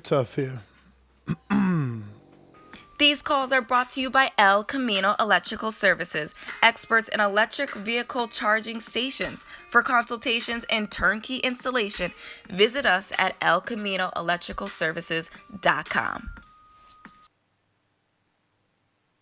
All right, let's check this list here. Masterminds. Any mastermind? Yes, we do. Got one there. Any pound for pounds? All right, Kels, Cali. Good morning. Damn, I didn't even expect to go first. Shit, fuck it. Hey, man, like N.O. says, a pecking order, man. Pound for pound, mastermind, boomerang, ringer. Man, shout out to the interview, man. That was pretty dope. I wasn't even expecting that, but it's good shit, man. As far as who has the upper hand, I really don't care. I just know Wilder gonna go in there and take care of business. I ain't got no doubts about that. The thing with Fury is, I heard the intro and everything. I'm talking all that shit, man, and I'm like, man, dude, I don't believe him. You know what I mean? Just like Harrison. He talk a good game, but I'm not convinced. You're going to have to show me, so that's my take on that. I think when Frank Warren said that Tyson can get the stoppage, I thought it was, pretty funny. I also think that his answer towards Visa's question was BS because, correct me if I'm wrong, did he say that Wilder pursued the Dazn offer, and that's why the fight didn't happen immediately? I mean, that shit happened like months after that. You know what I mean? But shit. Anyway, shout out to Georgie Porgy. I see you in the comments. You're the reason why I started calling in, listening to the show. Too bad you don't call in anymore. But me too, man. I ain't gonna lie to you. Georgia was my nigga too. Nigga. That motherfucker had me dying. Georgia was the funniest motherfucker in the world, man. Call in, Georgie. Georgie Porgy was the reason I started listening to the show 2 years ago, and then other callers I started liking. But shit, man. Shout out to what y'all do, man. I'll be back next week, man. You can pop me back in the mastermind chat. I'm down here in South Africa, man, getting all these damn 50 cent a minute. I mean, 50 cent a text messages and shit, man. Shit, killing me. But all right, fellas, Happy New Year. I ain't said 50 cent a motherfucking text, but that's a lot. Yeah, he had hit me up. He had hit me up like, yo, I'm out of it. Put me back in it later. But we WhatsApping. Kels, I just sent you the workout on WhatsApp. You know what I mean? T Plum's one-on-one come with a super chat says, Davison told Fury, you can win. Adrian voice. Yo, we got hella reviews, bruv. Look, this is the bad one. This is the one that hit me in the heart, man. It's by MSS3GS from the United Kingdom. Like, whatever that is, that don't even sound like he's real. You know what I'm saying? But whatever. He says, would be such a great listen if the production was cleaned. Parentheses, Mike, a lot. Volume levels all over the place. Hosts at one level, callers at times way too high, then getting cut off. In parentheses again, Mike. A minute, 30 seconds. Let people talk. End parentheses. Like we shouldn't have a life after this. Like, we should just work 30 hours straight to take every fucking single caller's call. You're right. Sound clips at another level. White noise. Just poor levels. Amateur level of production. All the sound clips are so random. It's like kids sitting there just smashing buttons like it's an 80s, 90s radio station. A poor one at that. I would have been a 1-star, but it's actually good to listen to caller views and opinions. So I've been generous giving it 2. Fuck Big you. up to him, man. You know what I'm saying? You know what's his title? Paragraph. You know what's his title? Production subpar. Let this be a lesson to all you listeners that do love the show and haven't taken the fucking time out to drop us a 5-star review. You're letting the enemy win. Because enough of these 1-star reviews and 2-star reviews, we won't be getting no Frank Warren, so you can ask him whatever the fucking crazy shit you want to ask him. Here's the next one, Mike. It's no better. This one is a 1-star. 2 one-sided. And this is from Australia. Damn, Australia, really? Really? Jazz J23. Complete waste of time.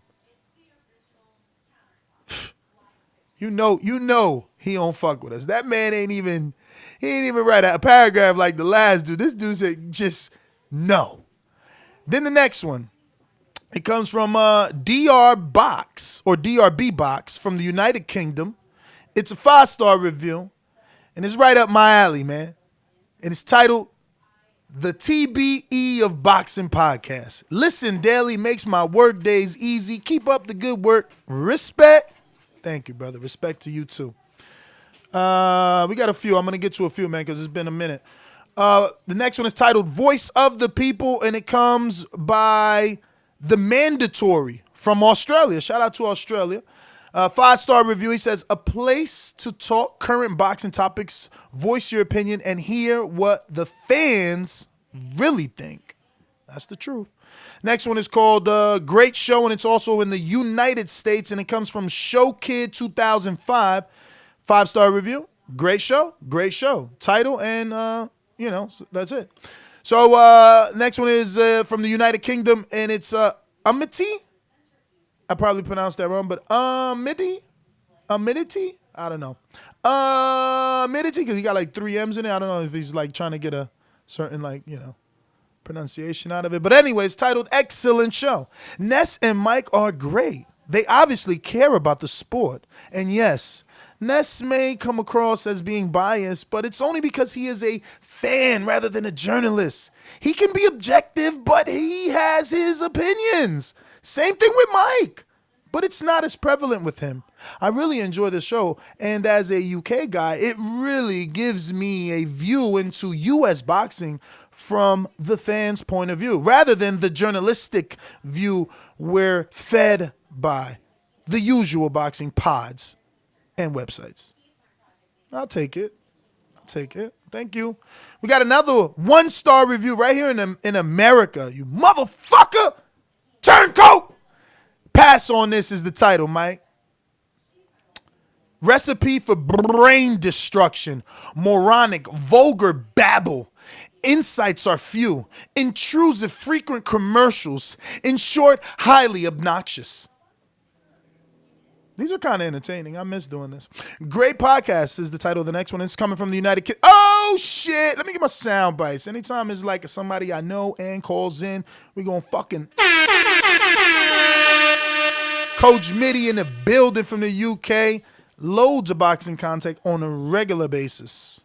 One of the best podcasts around. If you're looking for unfiltered views and opinions, if you're looking for unfiltered views and opinions from co-hosts and listeners, look none than TBV.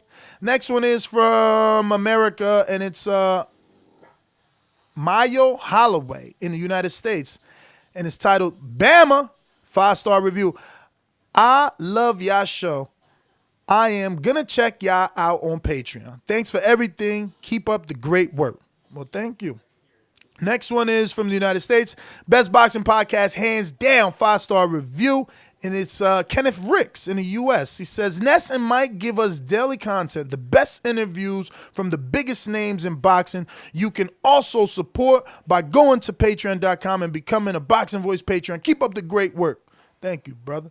Next one is Stone Bone Boxing in Colorado. That's what I'm talking about. See, I knew it was a lot of alumni callers that just like calling in. Nah, y'all got it. Come on, take it a step further. Drop us that 5-star review. Help us become the Joe Rogan of boxing. Let's fucking go. Stone Bone Boxing. Where he's at? Right here.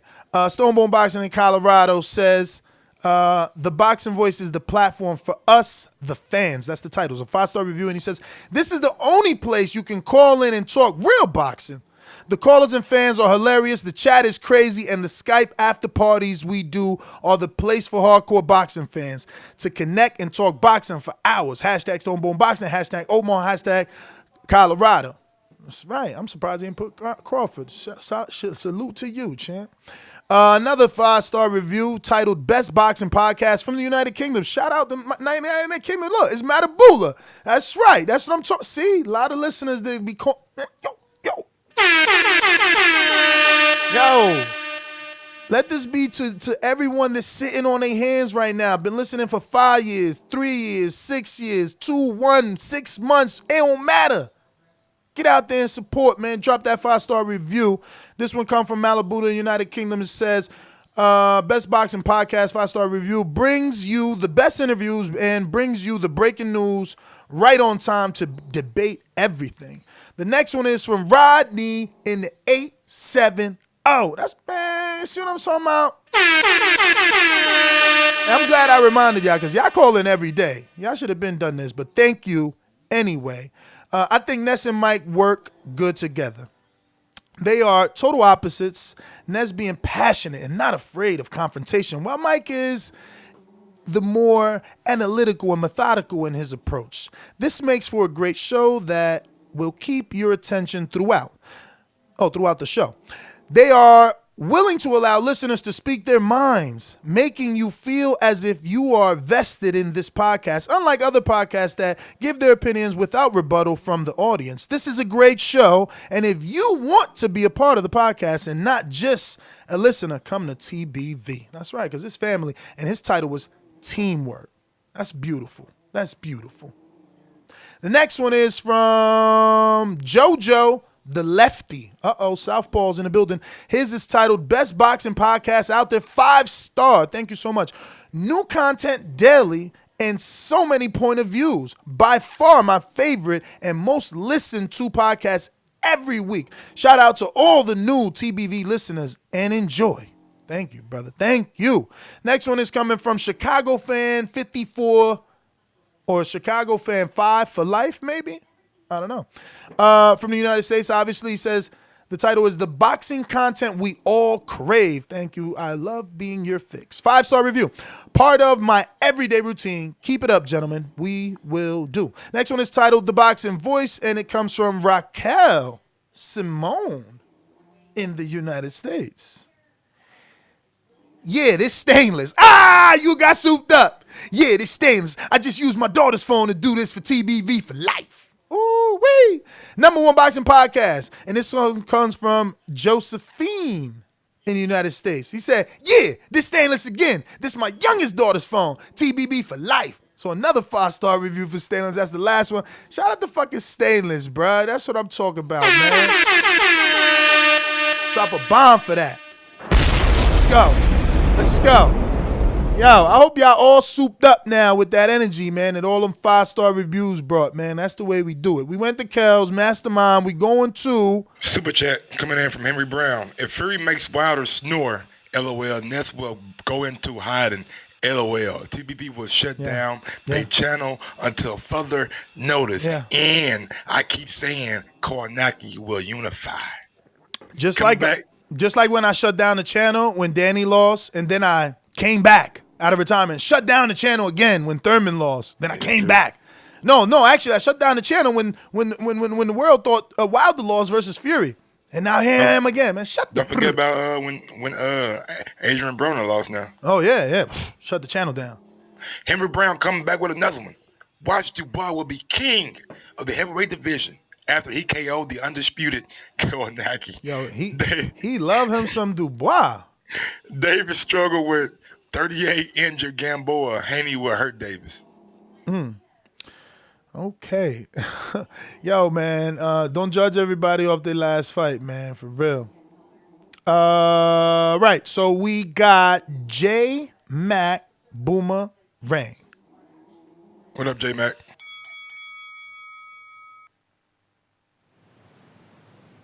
Yeah, good morning. Yo, y'all hear me? Yes, sir. Hey, that was a good interview with Frank Warren.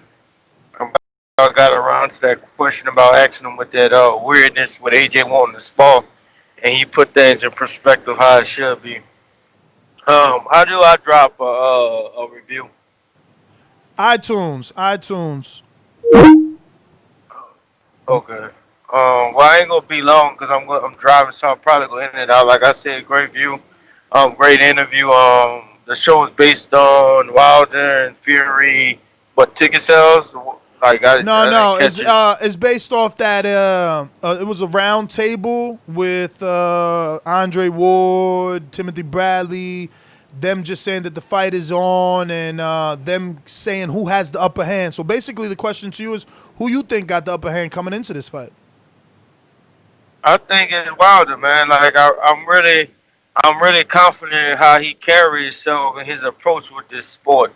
A lot of people still critique his limited, supposedly boxing skills, but it's amazing how he gets so much critique, but he still gets the job done and stuff like that. So I'm going with Wilder. I like his confidence. I think he gonna get Fury out of there. I don't think it's gonna be another fight after we know Wilder get Fury out of there. We know how it's gonna happen.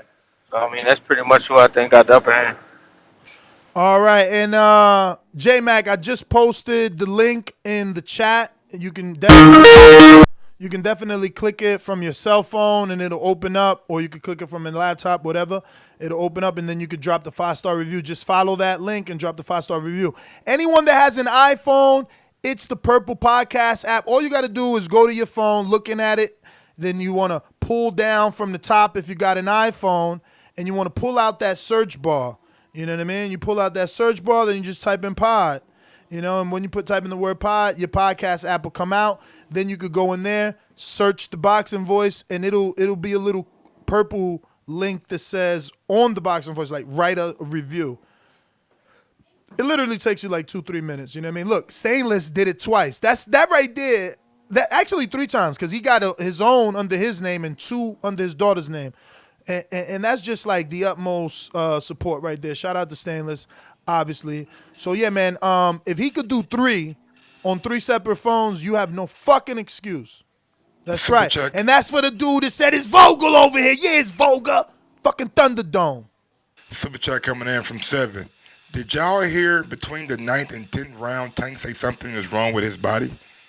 No, I have mine on mute, so I don't listen to the we do our own live fight chat so we don't get influenced. Jared Lloyd comes with his own, and this guy's a hater. Keep up the good work, fellas. Also, Crawford's next fight is against the manager at your local Walmart, Mr. Twitter Fingers, Duck's real competition. Ha! Yo, I was supposed to play that soundbite the other day. We was doing the fucking Crawford show, man. Trigger fingers turn to Twitter fingers.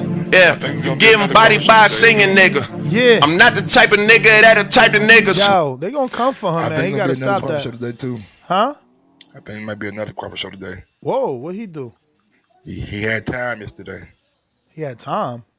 Yeah. Oh, time to think. Now time to get on Twitter and respond to people's questions. Oh, word? A whole stroll. Did anybody ask why he don't come on TBV?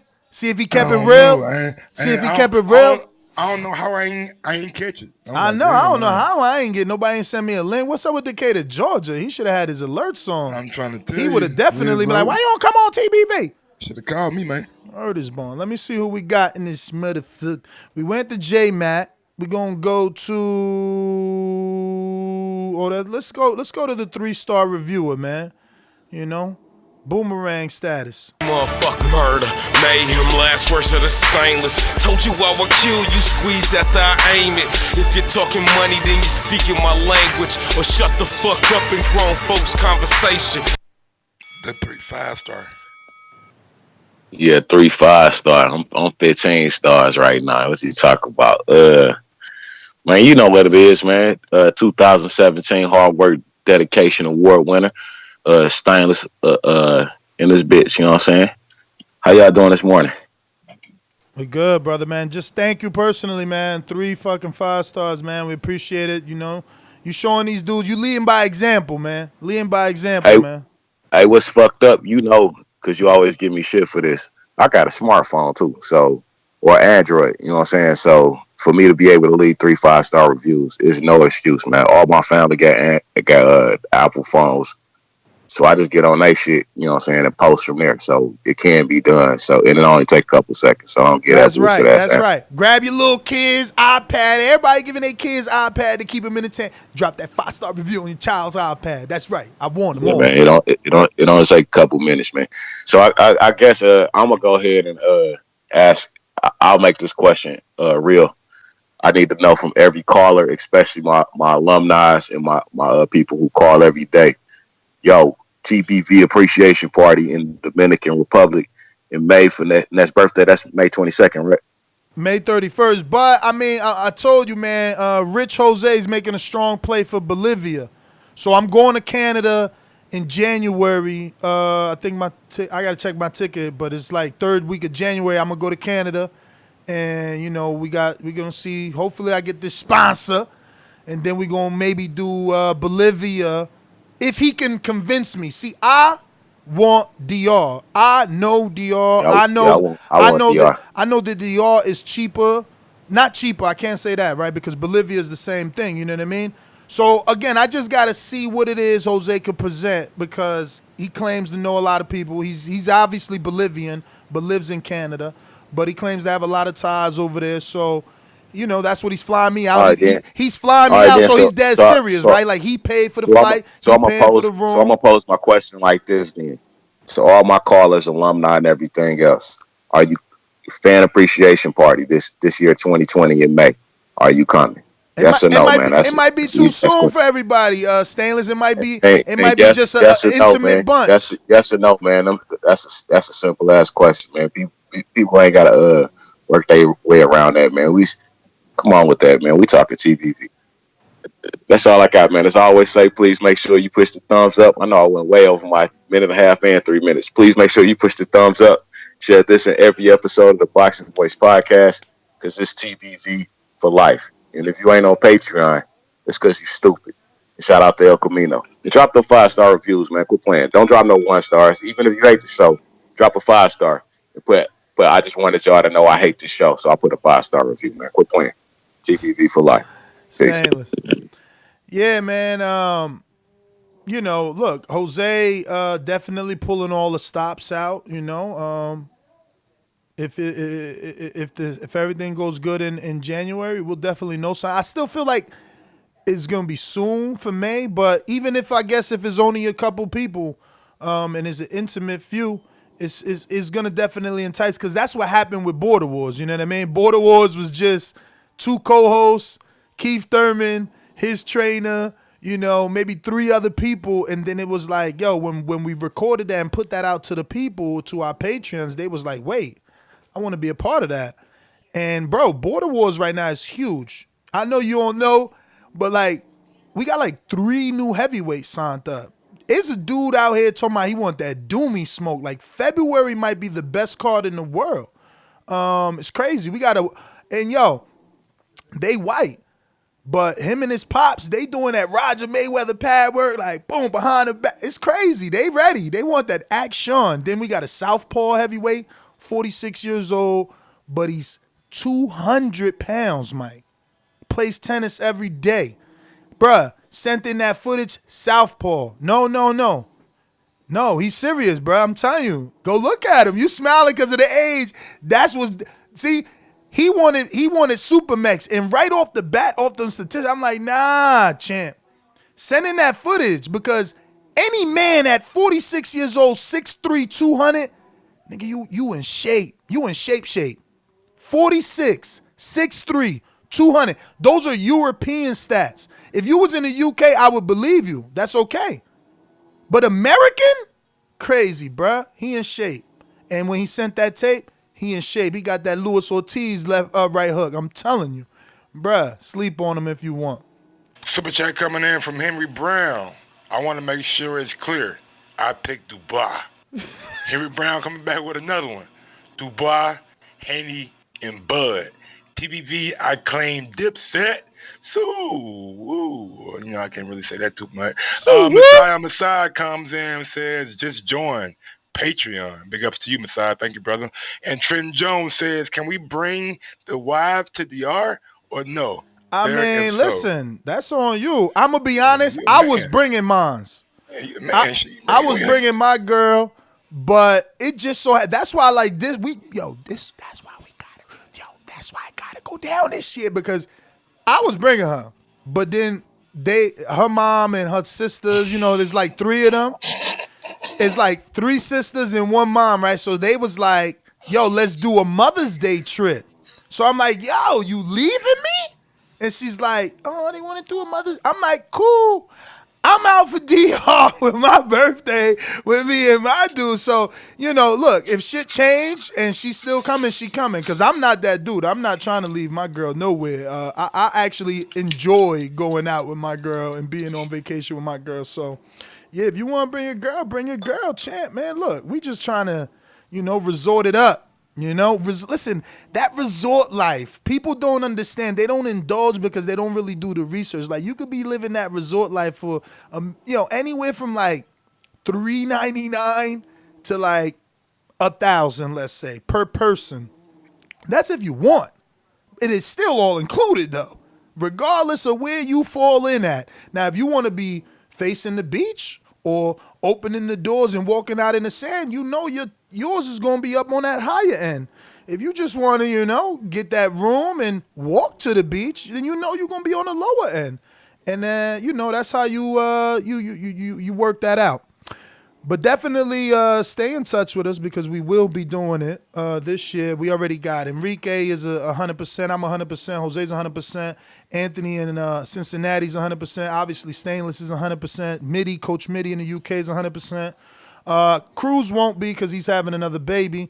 Y'all better strap up, man. How many kids y'all want? Let's unless we playing basketball You got to focus on one little champ in the gym. Don't be having so many champs, man. Y'all slowing y'all life up. Y'all got to be traveling. Super chat coming in from the Rickzo. He just got a little bird with a mic drop. A little bird? That's what the fuck it look like, them niggas. Okay, somebody ducking. Nah, it's like a chicken. He like? I don't know. It's a bird, my nigga. It's like a little bird. That shit look kind of weird, to be honest with you. All right. Well, we got a boomerang in Cali.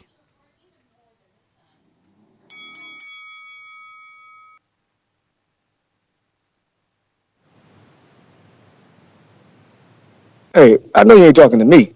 Yeah. You in CYP in Cali? CYP, man. Nah, he ain't say nothing about your name or nothing.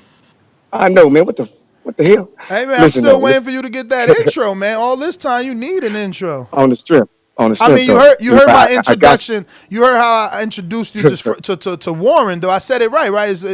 Claim your position. You got that right, 100%. So there you go. I did it 100%. right. I did it right when it counted. When we talking to the guy, and he didn't give me the answer you wanted. He said, "What did he say?" No. He said, "Oh, legally they can't release it." Of course. I come with them questions, baby. That's what I do. But look, I'm gonna need my 3. Yeah, take your 3 because you also said you don't care about numbers, and that was your only question to a guy was about numbers. Yep. Correct. The reason why I asked that question is because nobody wants to connect the UK numbers with the American numbers. They never connect them. They act like the UK saw this shit for free. No, you didn't. No, you didn't. So if y'all gonna say, oh, 1 million buys at $20, add all that shit up together, and then let's talk about that shit for real. But fuck him. He didn't answer it. Nah, excuse me, not fuck him, but he didn't answer it, so I'm gonna move on from that. But I want to ask y'all something, man. Mike Ness, have y'all seen the movie The Great White Hype? Have y'all seen it? Hell yeah. Yeah. All right, look. You know the scene with the ring, right? Where he got that new ring and then he thought he wanted it and then threw it and his homeboys jumped on it. Then he took the ring back. Hell no. That's an old movie. I might have to refresh. Hey, you gotta watch that scene. Everybody listening, watch that scene. The reason why I brought that up is because James the Grim Reaper Roper is like Bob Arum. And his friends and his underlings is like Frank Warren. He got a new ring that had Tyson Fury on it. He looked at it and said, man, this ring is cool, but I don't want it. He threw the ring. Frank Warren jumps on it. Ah, yeah, man, Tyson Fury ring, yeah. Start talking about how good the ring was, what he could do with the ring. And then Bob Arum looked at him, said, hey, man, let me see that ring again. Took the ring back and said, yeah, I think I'm going to wear this ring at BT Sports. Nah, I'm going to wear it at Sky Sports. Yeah, I'm going to wear it at ESPN. And you know what? That's how I'm going to get down. That analogy is perfect to how we own the UK. Bob Arum then took Tyson Fury, said, BT Sports, I don't care nothing about y'all. We're going to put him on Sky. We're going to put him on ESPN. I don't give a shit about how hard y'all worked over there with Frank Warren. It don't matter. When America wants something, we take it. We wanted Lennox Lewis, we took him. It don't matter. If y'all got a product that we like, we will take it. And it don't matter how much you love it. Secondly, when it comes down to Tyson Fury, don't y'all realize that if a man ever says, I'm not afraid of him, fear is in your heart. That's just fact. From the time you was little till you had to fight that big dude at the playground, you was like, man, I ain't scared of you. No, technically you are afraid, but that don't mean you won't fight. But technically you are afraid. I ain't never had to say I ain't afraid of no man, because that didn't come in my mind. Straight up came in my mind is we gonna get down regardless. It don't matter. But when you talking about you ain't afraid, and you changing trainers, and you doing all this other stuff, like you being disloyal to your friends who've been there with you since day one, that's a problem. Lastly, if y'all really want to believe that Tyson Fury was out of shape and that Tyson Fury, that's the only reason he lost, y'all got to realize that if he gets knocked out, y'all going to be the biggest laughing stocks on the planet.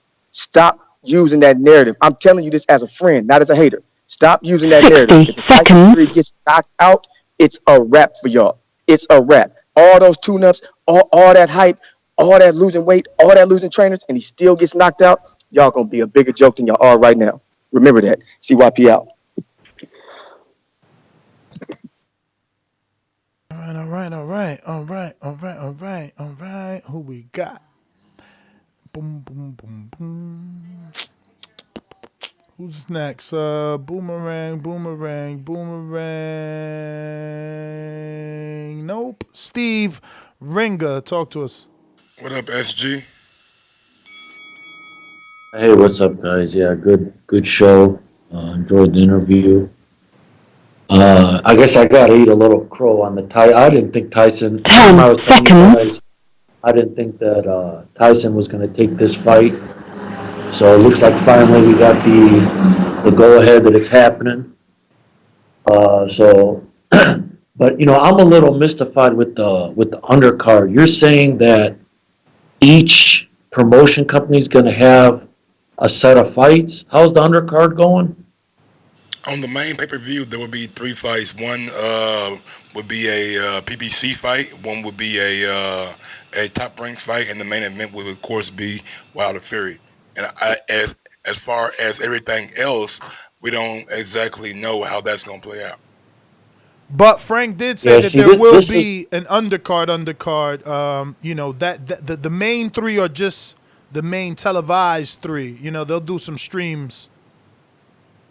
Yeah, this is what upsets me though. As the majority on the card, like does PPC get 4 and Top Rank get 2, or vice versa?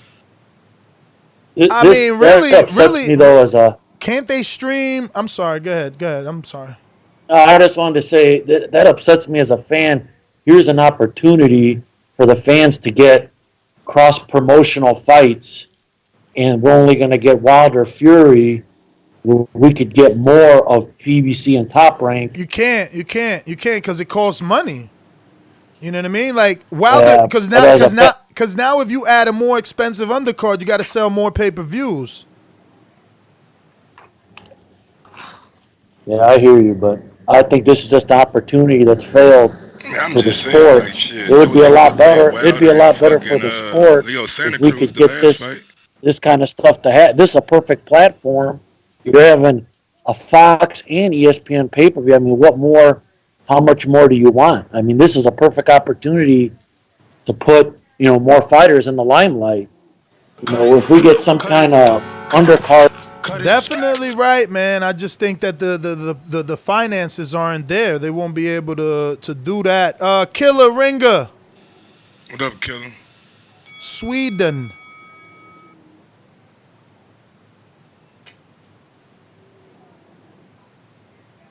Killer in Sweden.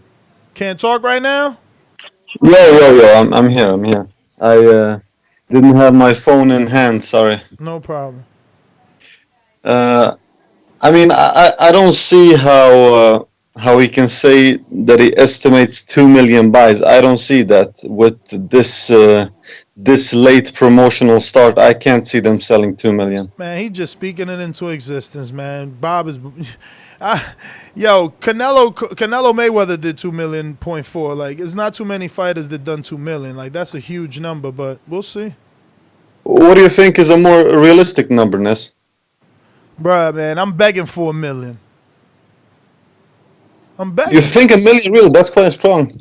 Bruh, 1 million, that's not bad. Pacquiao, Thurman, man. Thurman talked that shit. Pacquiao's been a star all his fucking life. For the last 15 years, Pacquiao been a star. And you telling me that they only did 600? I'm begging we do 1 million. I'm hoping, bruh. Fingers crossed. Let's get it, Yeah.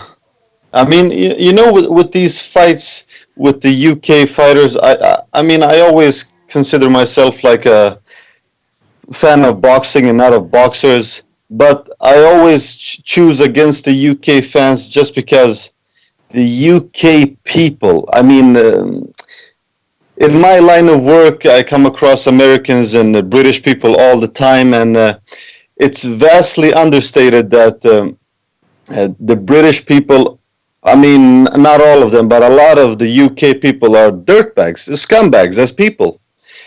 So I always root against the UK fighter. I mean, I just don't. I hear you, man. Minute 30, we got. All right, we went to Ringers. Boomerang. We went to Dominic, right? Did we? PBC? No? I don't think so. Boomerang.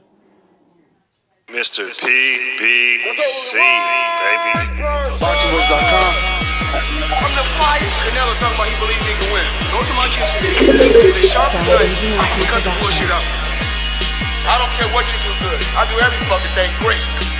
Mr. PBC, baby. Yo, what's good? Yeah, sorry about yesterday. My Skype was acting up. I couldn't call in and give my Sunday review. The Tyson Fury and Deontay Wilder. I think that this is going to be a beautiful fight, and I just can't wait for it to happen. I mean, I'm ready. I've been ready since the first fight for the rematch, since it was a draw. I think Deontay Wilder is going to come in here a little bit different. I think he's going to go to the body like he did in the Ortiz fight. He went to the body, then the head. You know, Tyson Fury has a weak body. He's built like a mother of three. I don't think he's going to be able to handle that punch to the body. I mean, we've seen Deontay Wilder hit in the head and knock people out. I mean, we've never seen Deontay Wilder hit to the body, and that would slow Tyson Fury down. The new game plan that Tyson Fury is trying to do, I don't think he's ever going to get a knockout on Deontay Wilder. He might buzz him with a 1-2 punch, but that's about it. And can't wait for this fight to happen. And I'm glad you guys asked my question because I do want to see FA versus Daniel Dubois. I think that'll be a beautiful fight. Or Adam Kawanaki. So, yeah, that's my call. I'm going to boom right back in. My man said he feel like a mother of three. Who feel like a mother of three? Oh, he said Tyson Fury built like a mother. Then he said of three. Damn. That motherfucker right there, boy. Dumb got a funny ass fucking personality, boy. That nigga is funny, man. I got a super chat coming in from Henry Brown. I think Farmer will whoop Sugar Tank Davis' wife. Damn, bro. Yo, I'm telling you, people go ham after one fight. I'm trying to think. He coming back with another one. Canelo. Yo, but wait, yo. Now that they say that Sugar Tank, what you think he mean by that? Man, come on, bro. I'm not about to go down that road with you, man. All right. Canelo versus Mayweather 2. Nah, I'm just saying I seen something else about that. I don't know if you did. I ain't seen that. Canelo versus Mayweather 2 at 160. I got Floyd by KO. Okay. Henry Brown with one last one. Side note: Rampage was a embarrassment. Yeah, retired. Yeah, what the hell? Y'all talking bum C over here? Man, Rampage got his ass knocked the Bruh, fuck don't out. nobody care. We going out to Coach Mitty, the 5-star reviewer in the UK. Coach. What up? Yo, what's up, Des? What's up, champ? Mike? Thanks for the 5-star. Yeah, no problem, man. Thanks for the shows and the continuous shows, right? This is what I said, like consistency is the key and content is what we're getting, so that's good, man.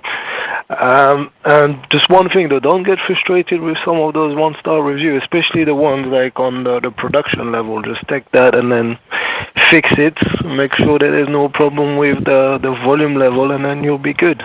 And then the other ones, the haters, and everyone has good haters anyway, so don't worry about that.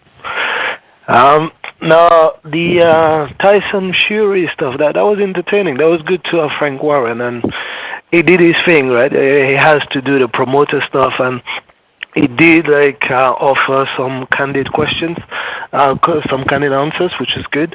Obviously, he had to hype up a few things and make a few lies here and there, but that's normal. That's promoters' work. But it's interesting, though, to me, it sounded like, we're getting confirmation slowly that he's not necessarily totally in control of what's going on with Fury, right? So the BT deal was an issue. I think, I was glad to hear that you guys asked that question, especially Mike, the way you just pressed him on that a little bit. The question around Ben Davidson also, the fact that he was not necessarily aware of what was going on, and he only found out after that it was all done, right? So it's another thing, but Bob seems to be dropping things without necessarily talking to Frank Warren about it, so it just kind of gives us the impression that Bob is in control of that relationship a bit more than Frank is. So regardless, this is promoters talk, this is business. it's at least interesting for him to come on the show and explain his point of view. So I was happy to hear that. What else? Like in terms of pay-per-view, I don't know. I hope he does good numbers like everyone else. Like hopefully that's entertaining. Hopefully everyone can see it, right? Yeah, gave my man Mitty extra time and Stainless for them 5-star reviews. Oh, my bad. Stop that. Just funny how BT would let that shit just go on. Like, man, we brought Fury back. Like, bruh, if you outbid, you outbid. Fuck that outbid. Yo, shit, and according to our UK listeners, Sky Sports is the better network anyway. It's like HBO Showtime. Like when HBO was out here doing their thing, we all knew, like, even though Showtime was putting on good events, shit, HBO just had the residual effect because people tune into HBO and it's a bigger little platform. You know what I'm saying? So, but yeah, man, I just don't know, man. I ain't giving up my shit, man, for nobody. Fuck that. I hear you, man. Black John, talk to us on Skype. What up, Black John?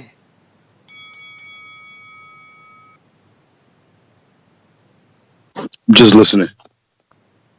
All right, bet. Super chat coming in from a guess who, none else. Henry Brown. Border Wars. Y'all don't want it? With Hove? Ask Ness. No? Or N-O? I don't know. Yo, Mike terrible.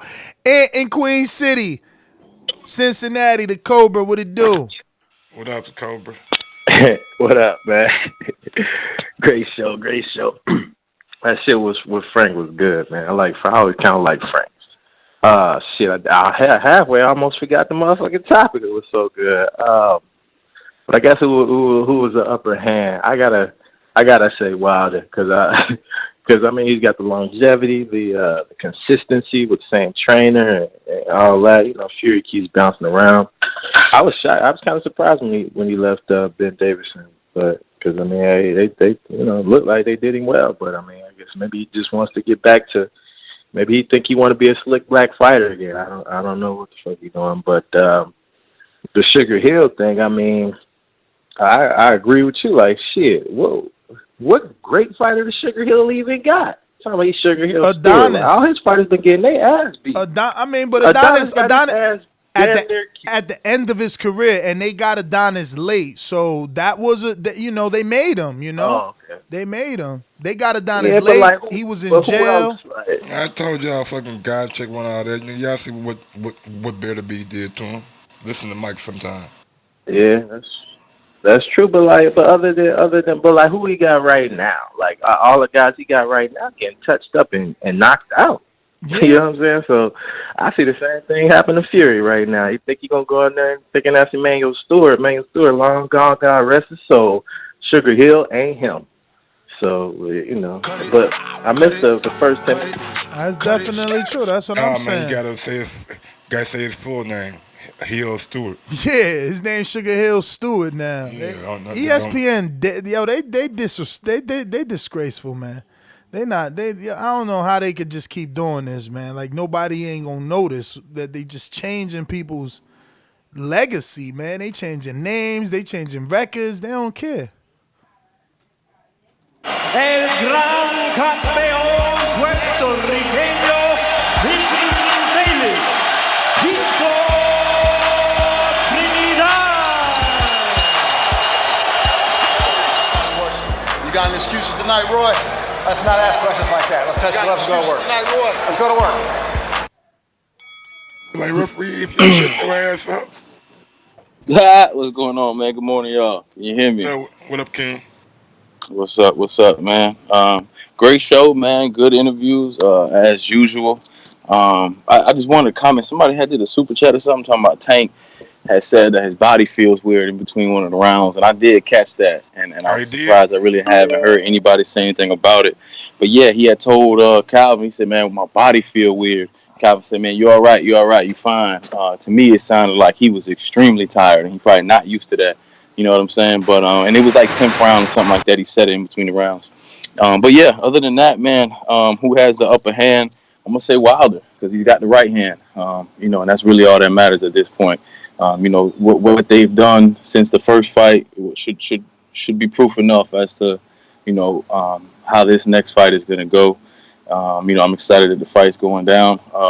That's crazy though. $1,000 tickets are the cheapest tickets you can get right now.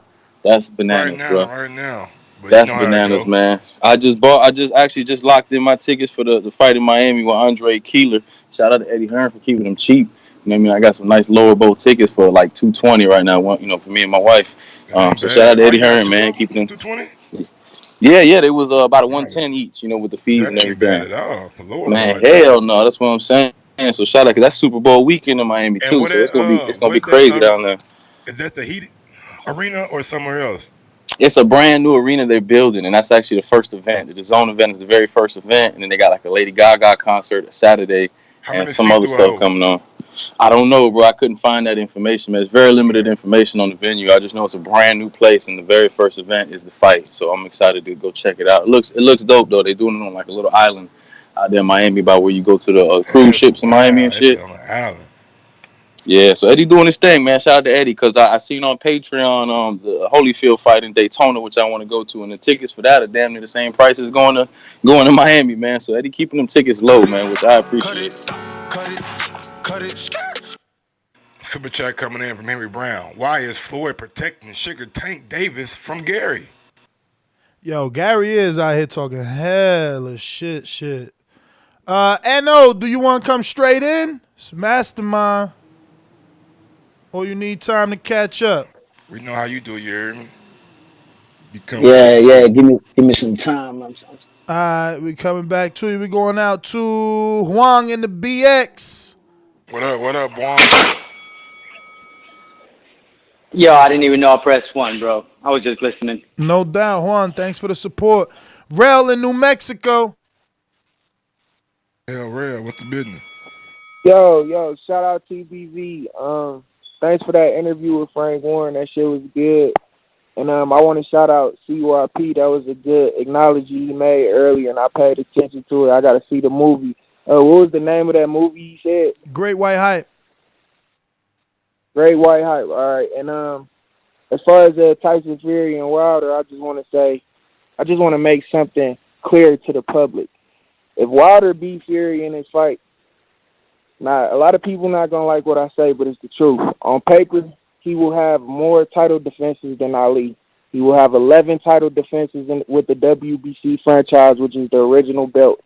Not only that, he will be the new lineal champion because Tyson Fury is the one who originally dethroned Klitschko. It wasn't Anthony Joshua, it was Fury. So now you're looking at an 11-time WBC reigning defending champion and a new lineal champion.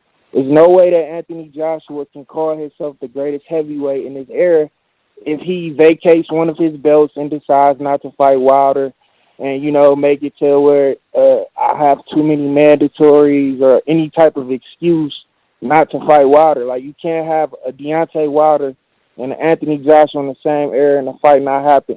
I know the UK fans is praying that Fury just technically outboxes Wilder, but y'all don't understand. Wilder is improving each fight too. He's fought champion after champion.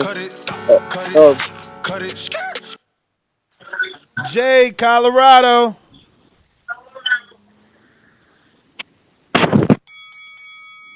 What's up, Mike? What's up, man? What up?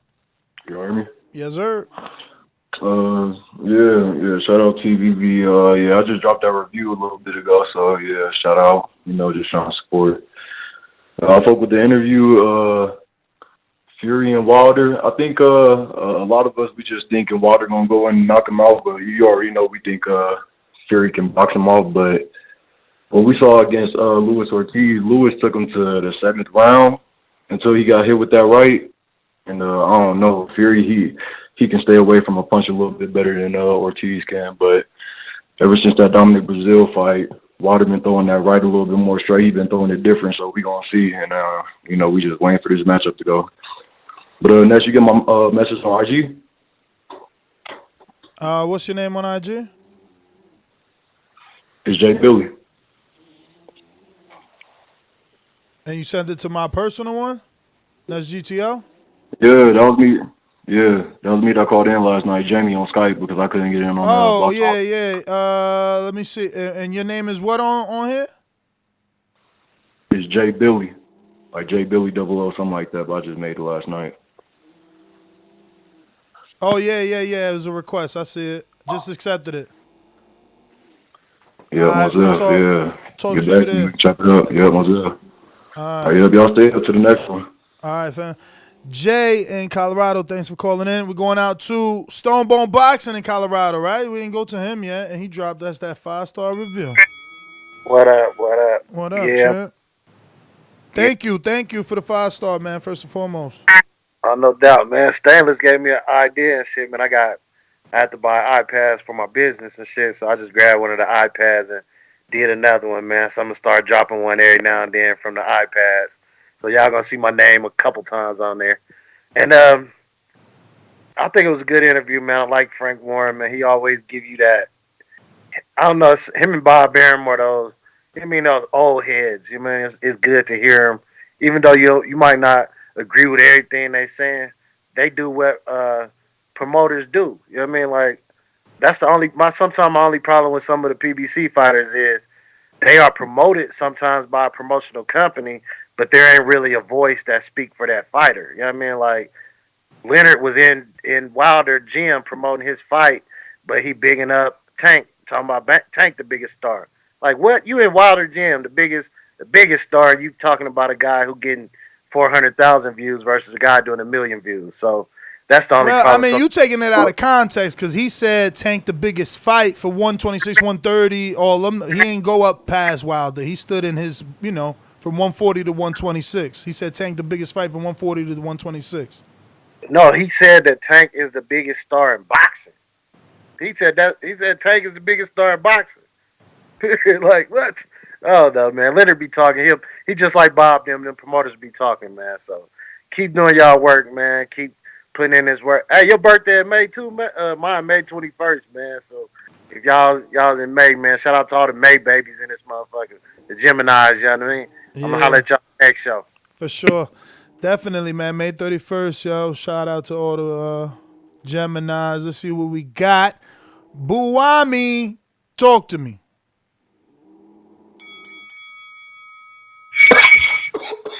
Yo, what's good? What's good? What up?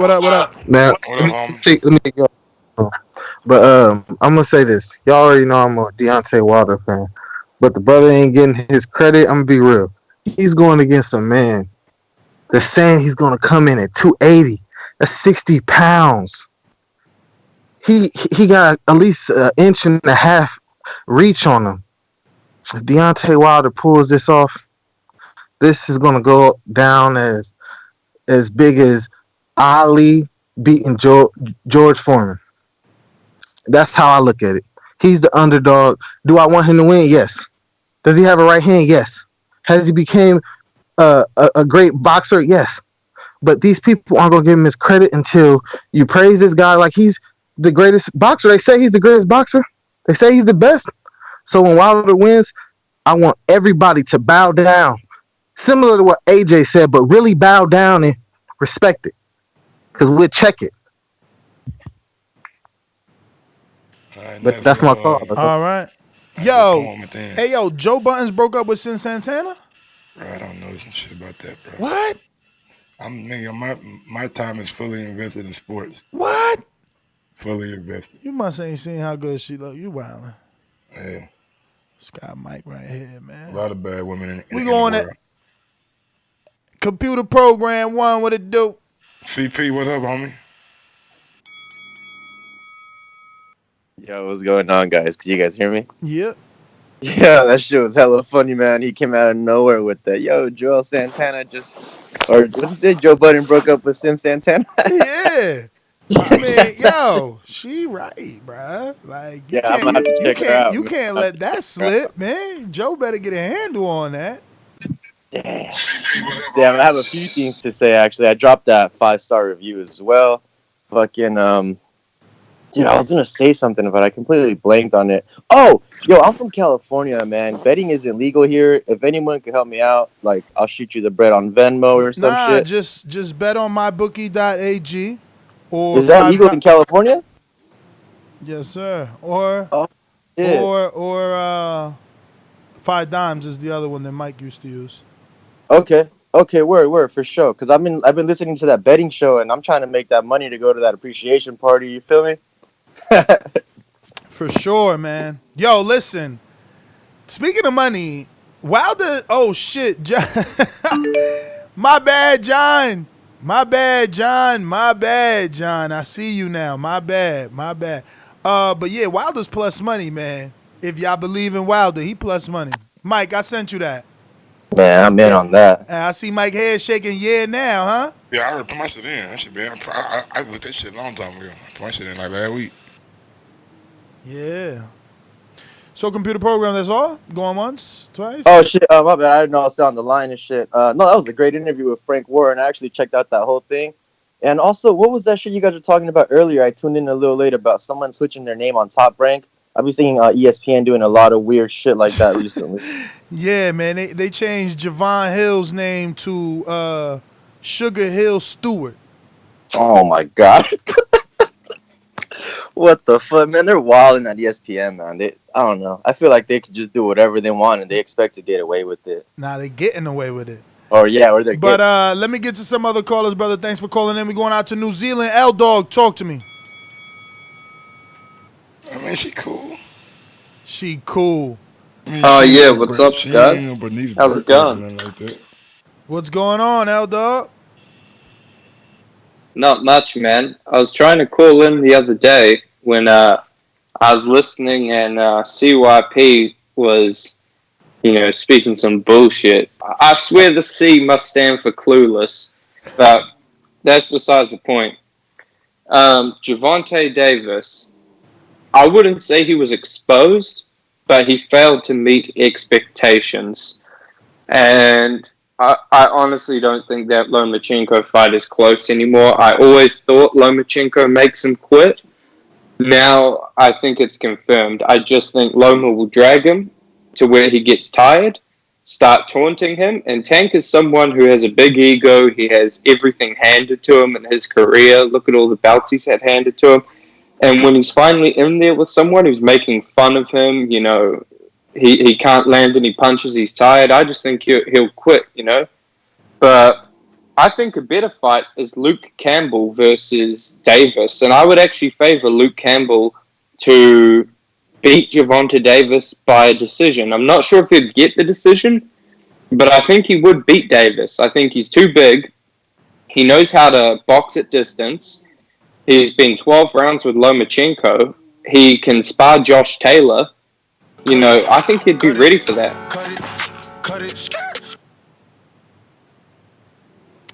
I don't know. That's a what? That is 135. But Luke Campbell's gonna be fighting Fortuna for the belt, right? Something like that. And man, Vasily ain't dragging no fucking Gervonta. Y'all can get that out your mind. Boxingvoice.com. When I was locked up in county jail, I thought the Southside was going to fight. I knocked out the Southside with teardrop. Boxingvoice.com. What you got to say about that, Deontay? What you got to say about that, my man? Hold on a second. Sorry that I missed your call.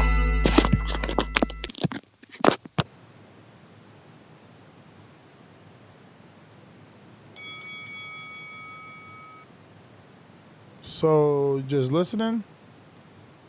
John? Yo, just talk. You unmuted already. I am unmuted. Y'all can hear me? We hear you. Oh, my bad. On my end, it says it's still muted. Man, just sitting here. I just took a little 5-minute break at work. Appreciate all the content. The interview with Frank was great this morning. I'm sitting here scrolling through the Border Wars chat. And Ambrose out here striving for greatness. I didn't even know he took that fight with Mitty. Is it official, Ness? I'm not sure. I heard something like that, but I'm not sure. Well, I know Ambrose said he wants to come down this weekend to Amarillo to get some work in because it's too expensive where he's at or something like that in Levelland or something. They ask him for outrageous prices. But I'm ready to get some work in with this man because I got a fight ahead of me too. In Southside, I'm itching to go train today after work, man. I'm ready to get back into the gym. But smash the like button. I made a 5-star review too. Sorry I was so late on that. I don't really fuck with iTunes a whole bunch, but I just listen on YouTube and then call in while I'm at work. But I appreciate the daily content, man. The Boxing Voice is the best boxing podcast out there. Sports podcast period out there. So if y'all out there and y'all listening, y'all haven't smashed the like button, hit that shit. And tune in for Border War 7. Go to Patreon and become a member. If you ain't, you slacking. There's a bunch of crazy fights that's going to be happening on this card. And mine's going to be fight of the night. Ducey, you better be ready, boy. I'm coming with that heat. I'm going to be capitalizing on all your mistakes. You're going to be swinging and missing. Hey, I don't recommend you sparring Ambrose, man. That was one of my mistakes. And then they don't want to fight you, so you better keep that to yourself and then just fight him. JT, New Orleans. What up, JT?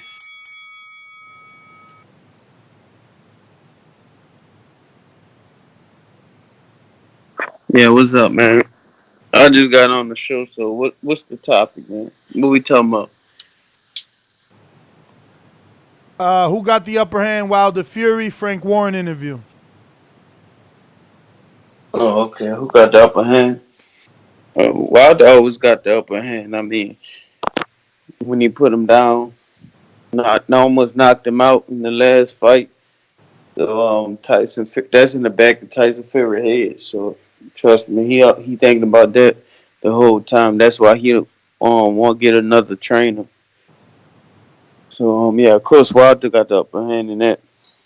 You know, that's just my call. All right, we got New Jersey's own. Just like the king is what I mean. The king is what I mean. What up, I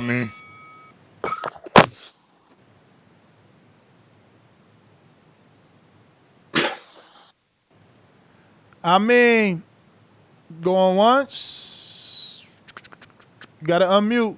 Going once. Twice. Coming back to you, Lil Feezy. Talk to us. Lil Feezy, what's the business? What's good, y'all? Can y'all hear me?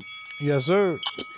Yeah, man. Y'all asking who got the upper hand between Wilder and Fury? Man, it's Wilder off top, no questions asked. I mean, I don't see too much that Fury can do as far as adjustments. I know Wilder can make a lot of adjustments. First of all, be more patient, you know what I'm saying? Go to the body more. But, I mean, other than that, I mean, I just don't see Fury just really doing too much better than what he did the last fight. And as for y'all 5-star review on iTunes, I'm going to get to that. You know what I'm saying? I'm going to do that just after my call. But, you know how I leave y'all with this one. Bomb Squad! That's my call and I'm out. All right, Feezy. Hey, Ness, let me in. All right, go ahead, Yeah, I'm a dinosaur, man. That's what's been slowing me down. Shout out to Stainless. Shout out to Stone and Bone. Shout out to all the guys that was on last night. After the flagship joint, I'm gonna try to keep up with y'all, but I'm on some dinosaur. I'm gonna get to Frank's interview was ill. I'm gonna definitely consider myself. I ain't an old nigga, but I consider myself old school. So I like to hear guys talk with that mentality. They understand the business. Shelly Finkel's another old school dude like that. They know the business. They know the business is changing, but they speak to the facts of the game. Ness, you said something serious, and I want to talk about what Stainless said. Yeah, I gotta stop having kids because I'm slowing my life down. I don't got no more, but the clock is all fucked up. I will be at TBV wherever it is, whatever the joint is, whether it's fucking Bolivia or DR, because I owe it to myself. And that said, man, listen, I think Fury and Wilder, I've been saying it for a while. Listen, Fury's going to have this fight with Wilder. Joshua and Fury will be the next heavyweight fight. Joshua and Wilder will never fight. Fury's going to be the guy that went in there twice. He went for a draw, then he lost. So he'll take that honor with him riding off into the fucking sunset.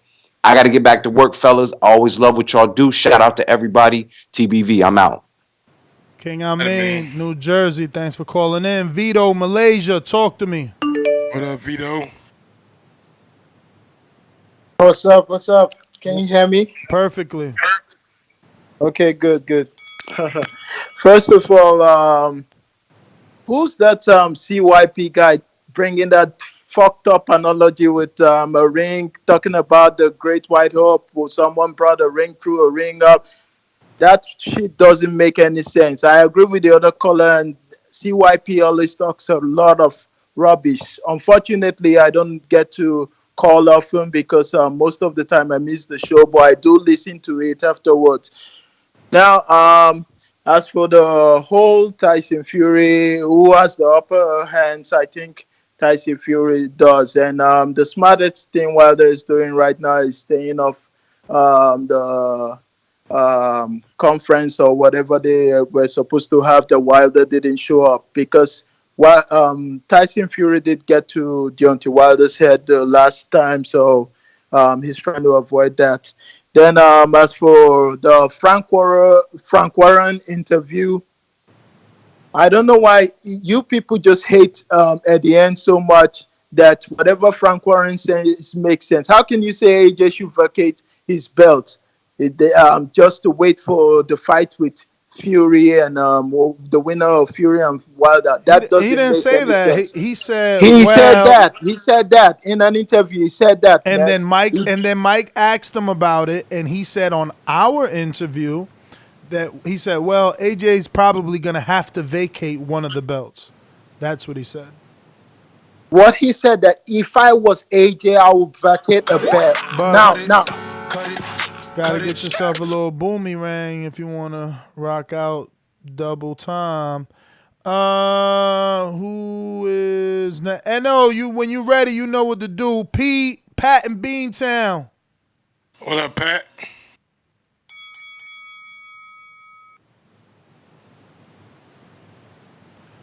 Pat, just listening, going once, twice.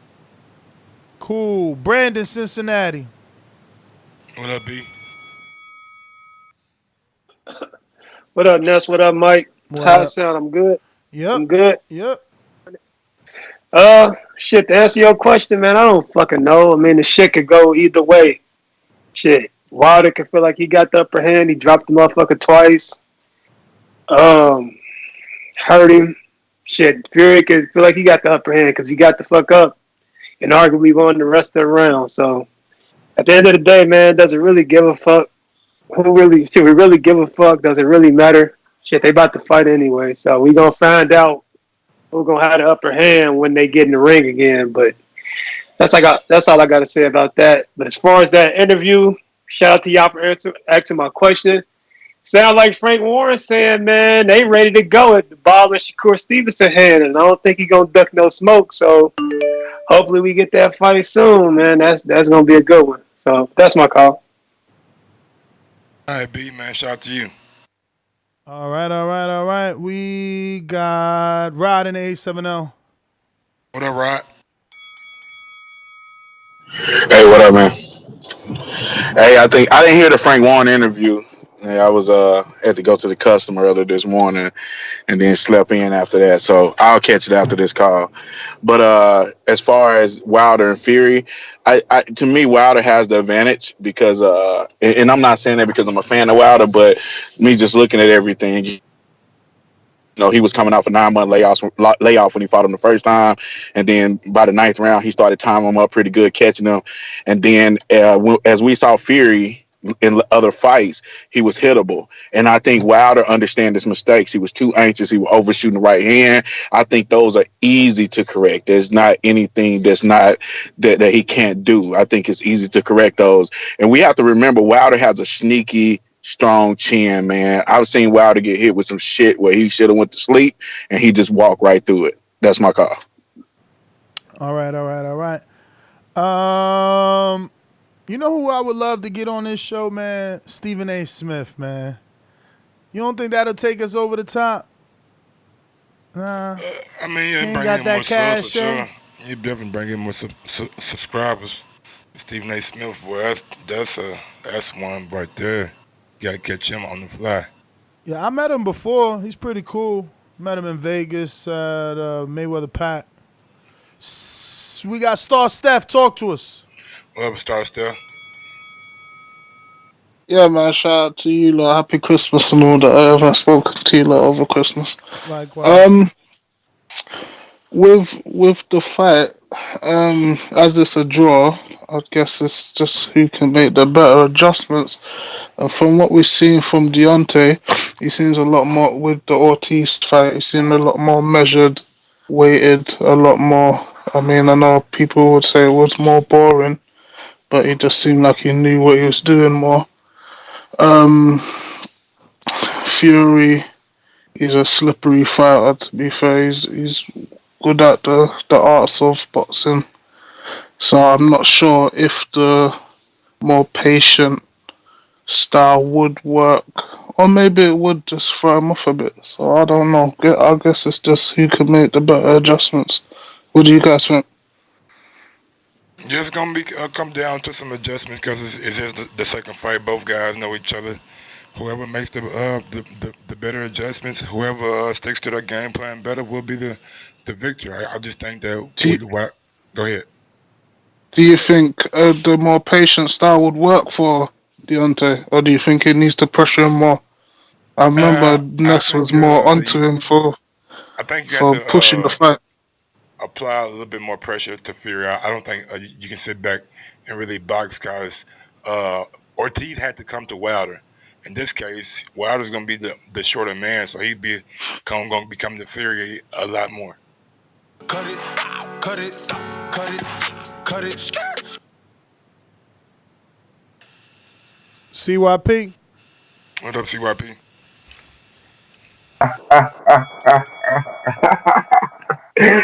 Oh, they so mad. They so mad. They so mad. It's okay. But reality is, Tyson Fury loses, y'all gonna run. But I'm gonna give Tyson Fury credit because he's gonna show up. See, y'all are gonna disappear. Tyson Fury's still gonna stick around. Tyson Fury doesn't even like y'all. I'm sorry to tell y'all, he doesn't even like y'all. Tyson Fury does not like you UK fans. How pathetic is that? That you guys talk so much and run so much and hide so much that he don't even want to fuck with you. Think about that shit and then come back to me and then still talk. I want y'all to stick around when he gets his ass whooped. I want y'all to stick around if he wins. I want y'all to be real boxing fans like the rest of us. I want y'all to stay on the line. Talk that shit to me and don't run off. Don't lie about me muting you because I don't mute nobody in the after call. I let all of y'all talk and I destroy you and y'all run off and never come back. CYP is fucking king and y'all know that. Don't be mad at me. Be mad at Ness. He created the show. CYP out. CYP out. NO. You heard me?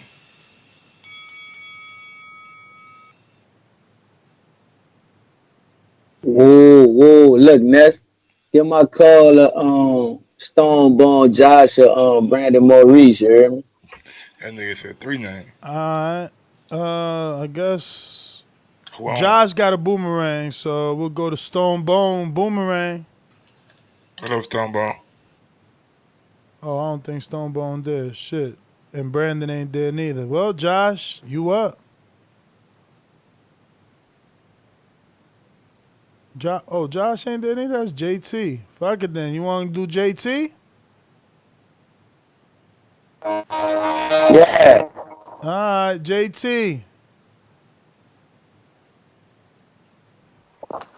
Yeah, well, like I said, I just got on the show, so I missed the Frank Warren interview, so I can't even comment on that. But like I said, man, Wilder got the upper hand. I mean, ain't too much to really talk about the fight. We gotta just wait for the fight to happen. I know Tyson Fury will come in that game, but I just think Wilder Who you go get want on him. the undercard? Who you want on the undercard? Because what they doing is they going to come together on the main event, but then the undercard, Top Rank get one, PBC get one. So who you want to see Top Rank put on the undercard? Who you think PBC going to put on the undercard? PBC, I don't, ain't no top fighter like not no welterweight. So I don't see no top welterweight. So if I had to pick from the PBC side, uh, that's a hard call. That's I guess I wouldn't mind seeing like a middleweight fight, up and coming two fighters, prospects or something like that. ESPN. I don't even know who all the fighters fighting on ESPN, so I couldn't even answer that one for you and shit like that because it looked like we got PBC got more of the fighters, the better fighters on that side than ESPN in all the weight divisions. So I couldn't even answer that one for you on that. So All like right. I just got Deontay Wilder winning, man. That's all. That's the only way I see. I think he more patient. I think he go to the body more this time, and then he just knock him out. For sure. Well, thanks for calling in, JT. Mike, what about you, man? I don't think you and I bounced that off. Like, who you gonna see Top Rank bringing in? Did we talk about this already? And am I just like?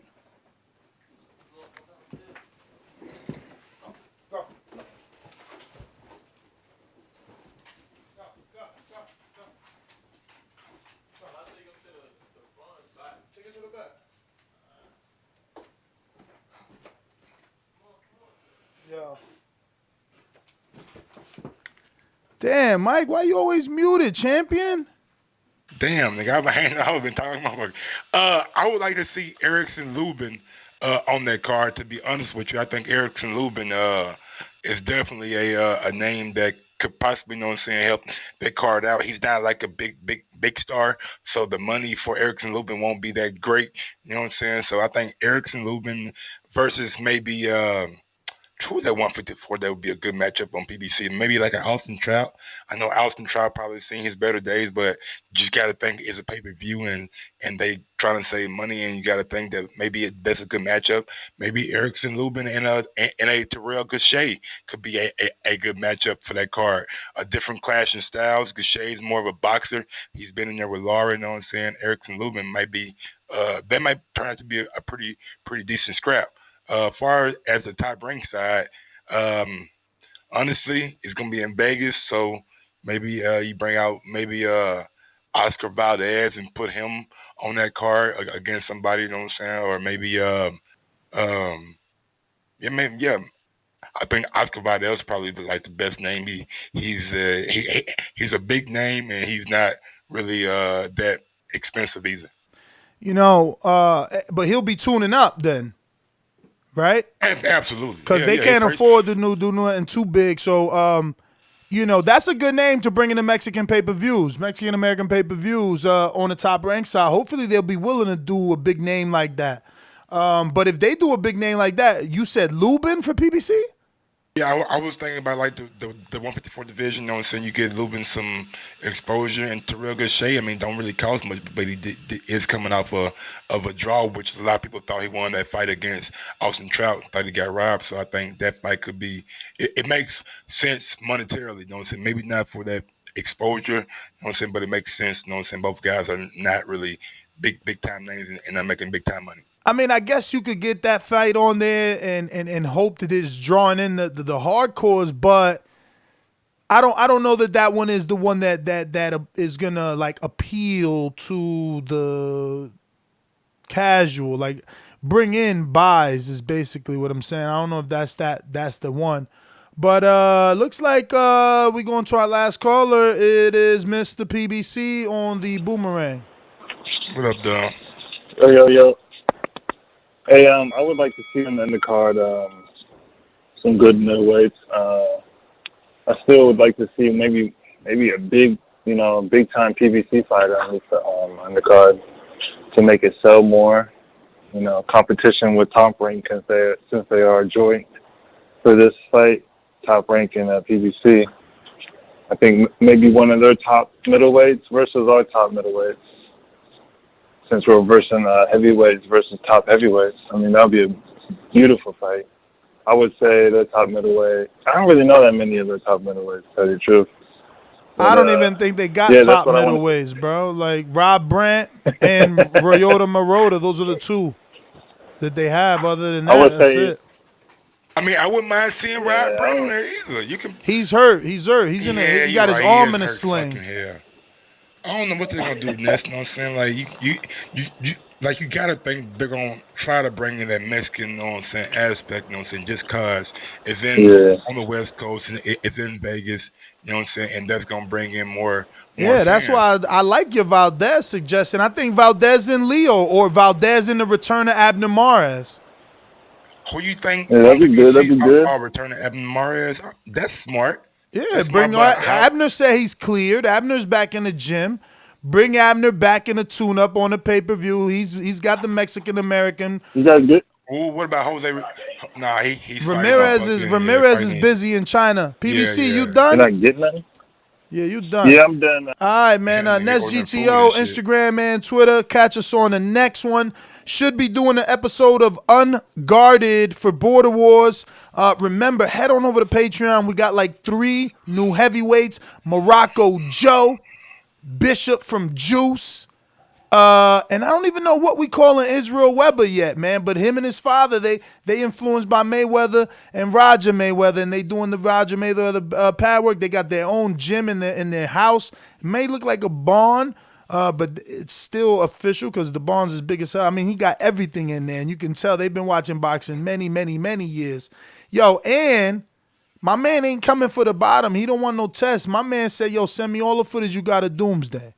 I'm telling you, this is going to be the best Border Wars yet. I've been texting Doomsday nonstop. He don't even know that they coming for his ass. He out there eating burgers and shit, talking about he vegan, while this nigga been training for him probably 2 years, waiting on his ass. It's about to get crazy. And that's GTO, Instagram, and Twitter. Want to thank everybody who called in. I want to thank Frank Warren, even though he ain't listening right now. Thank you for coming on the show. Thank everybody that dropped the question on Patreon, supporting the show and giving Frank some good stuff to answer right here on TBV. I want to apologize to Jesse Hart. It just ran over. We're going to reschedule. I sent it to Mike. We should be good to go. Yeah. Yeah, big up Frank Warren, know what I'm saying? Thanks for coming on. Follow me on IG at Gross1911 or on Twitter at Gross2312. You can follow me on YouTube at Mike on Sports, NFL playoff predictions or whatever coming up later on. And also have a reaction video that should be dropping today also. So peace out. Peace.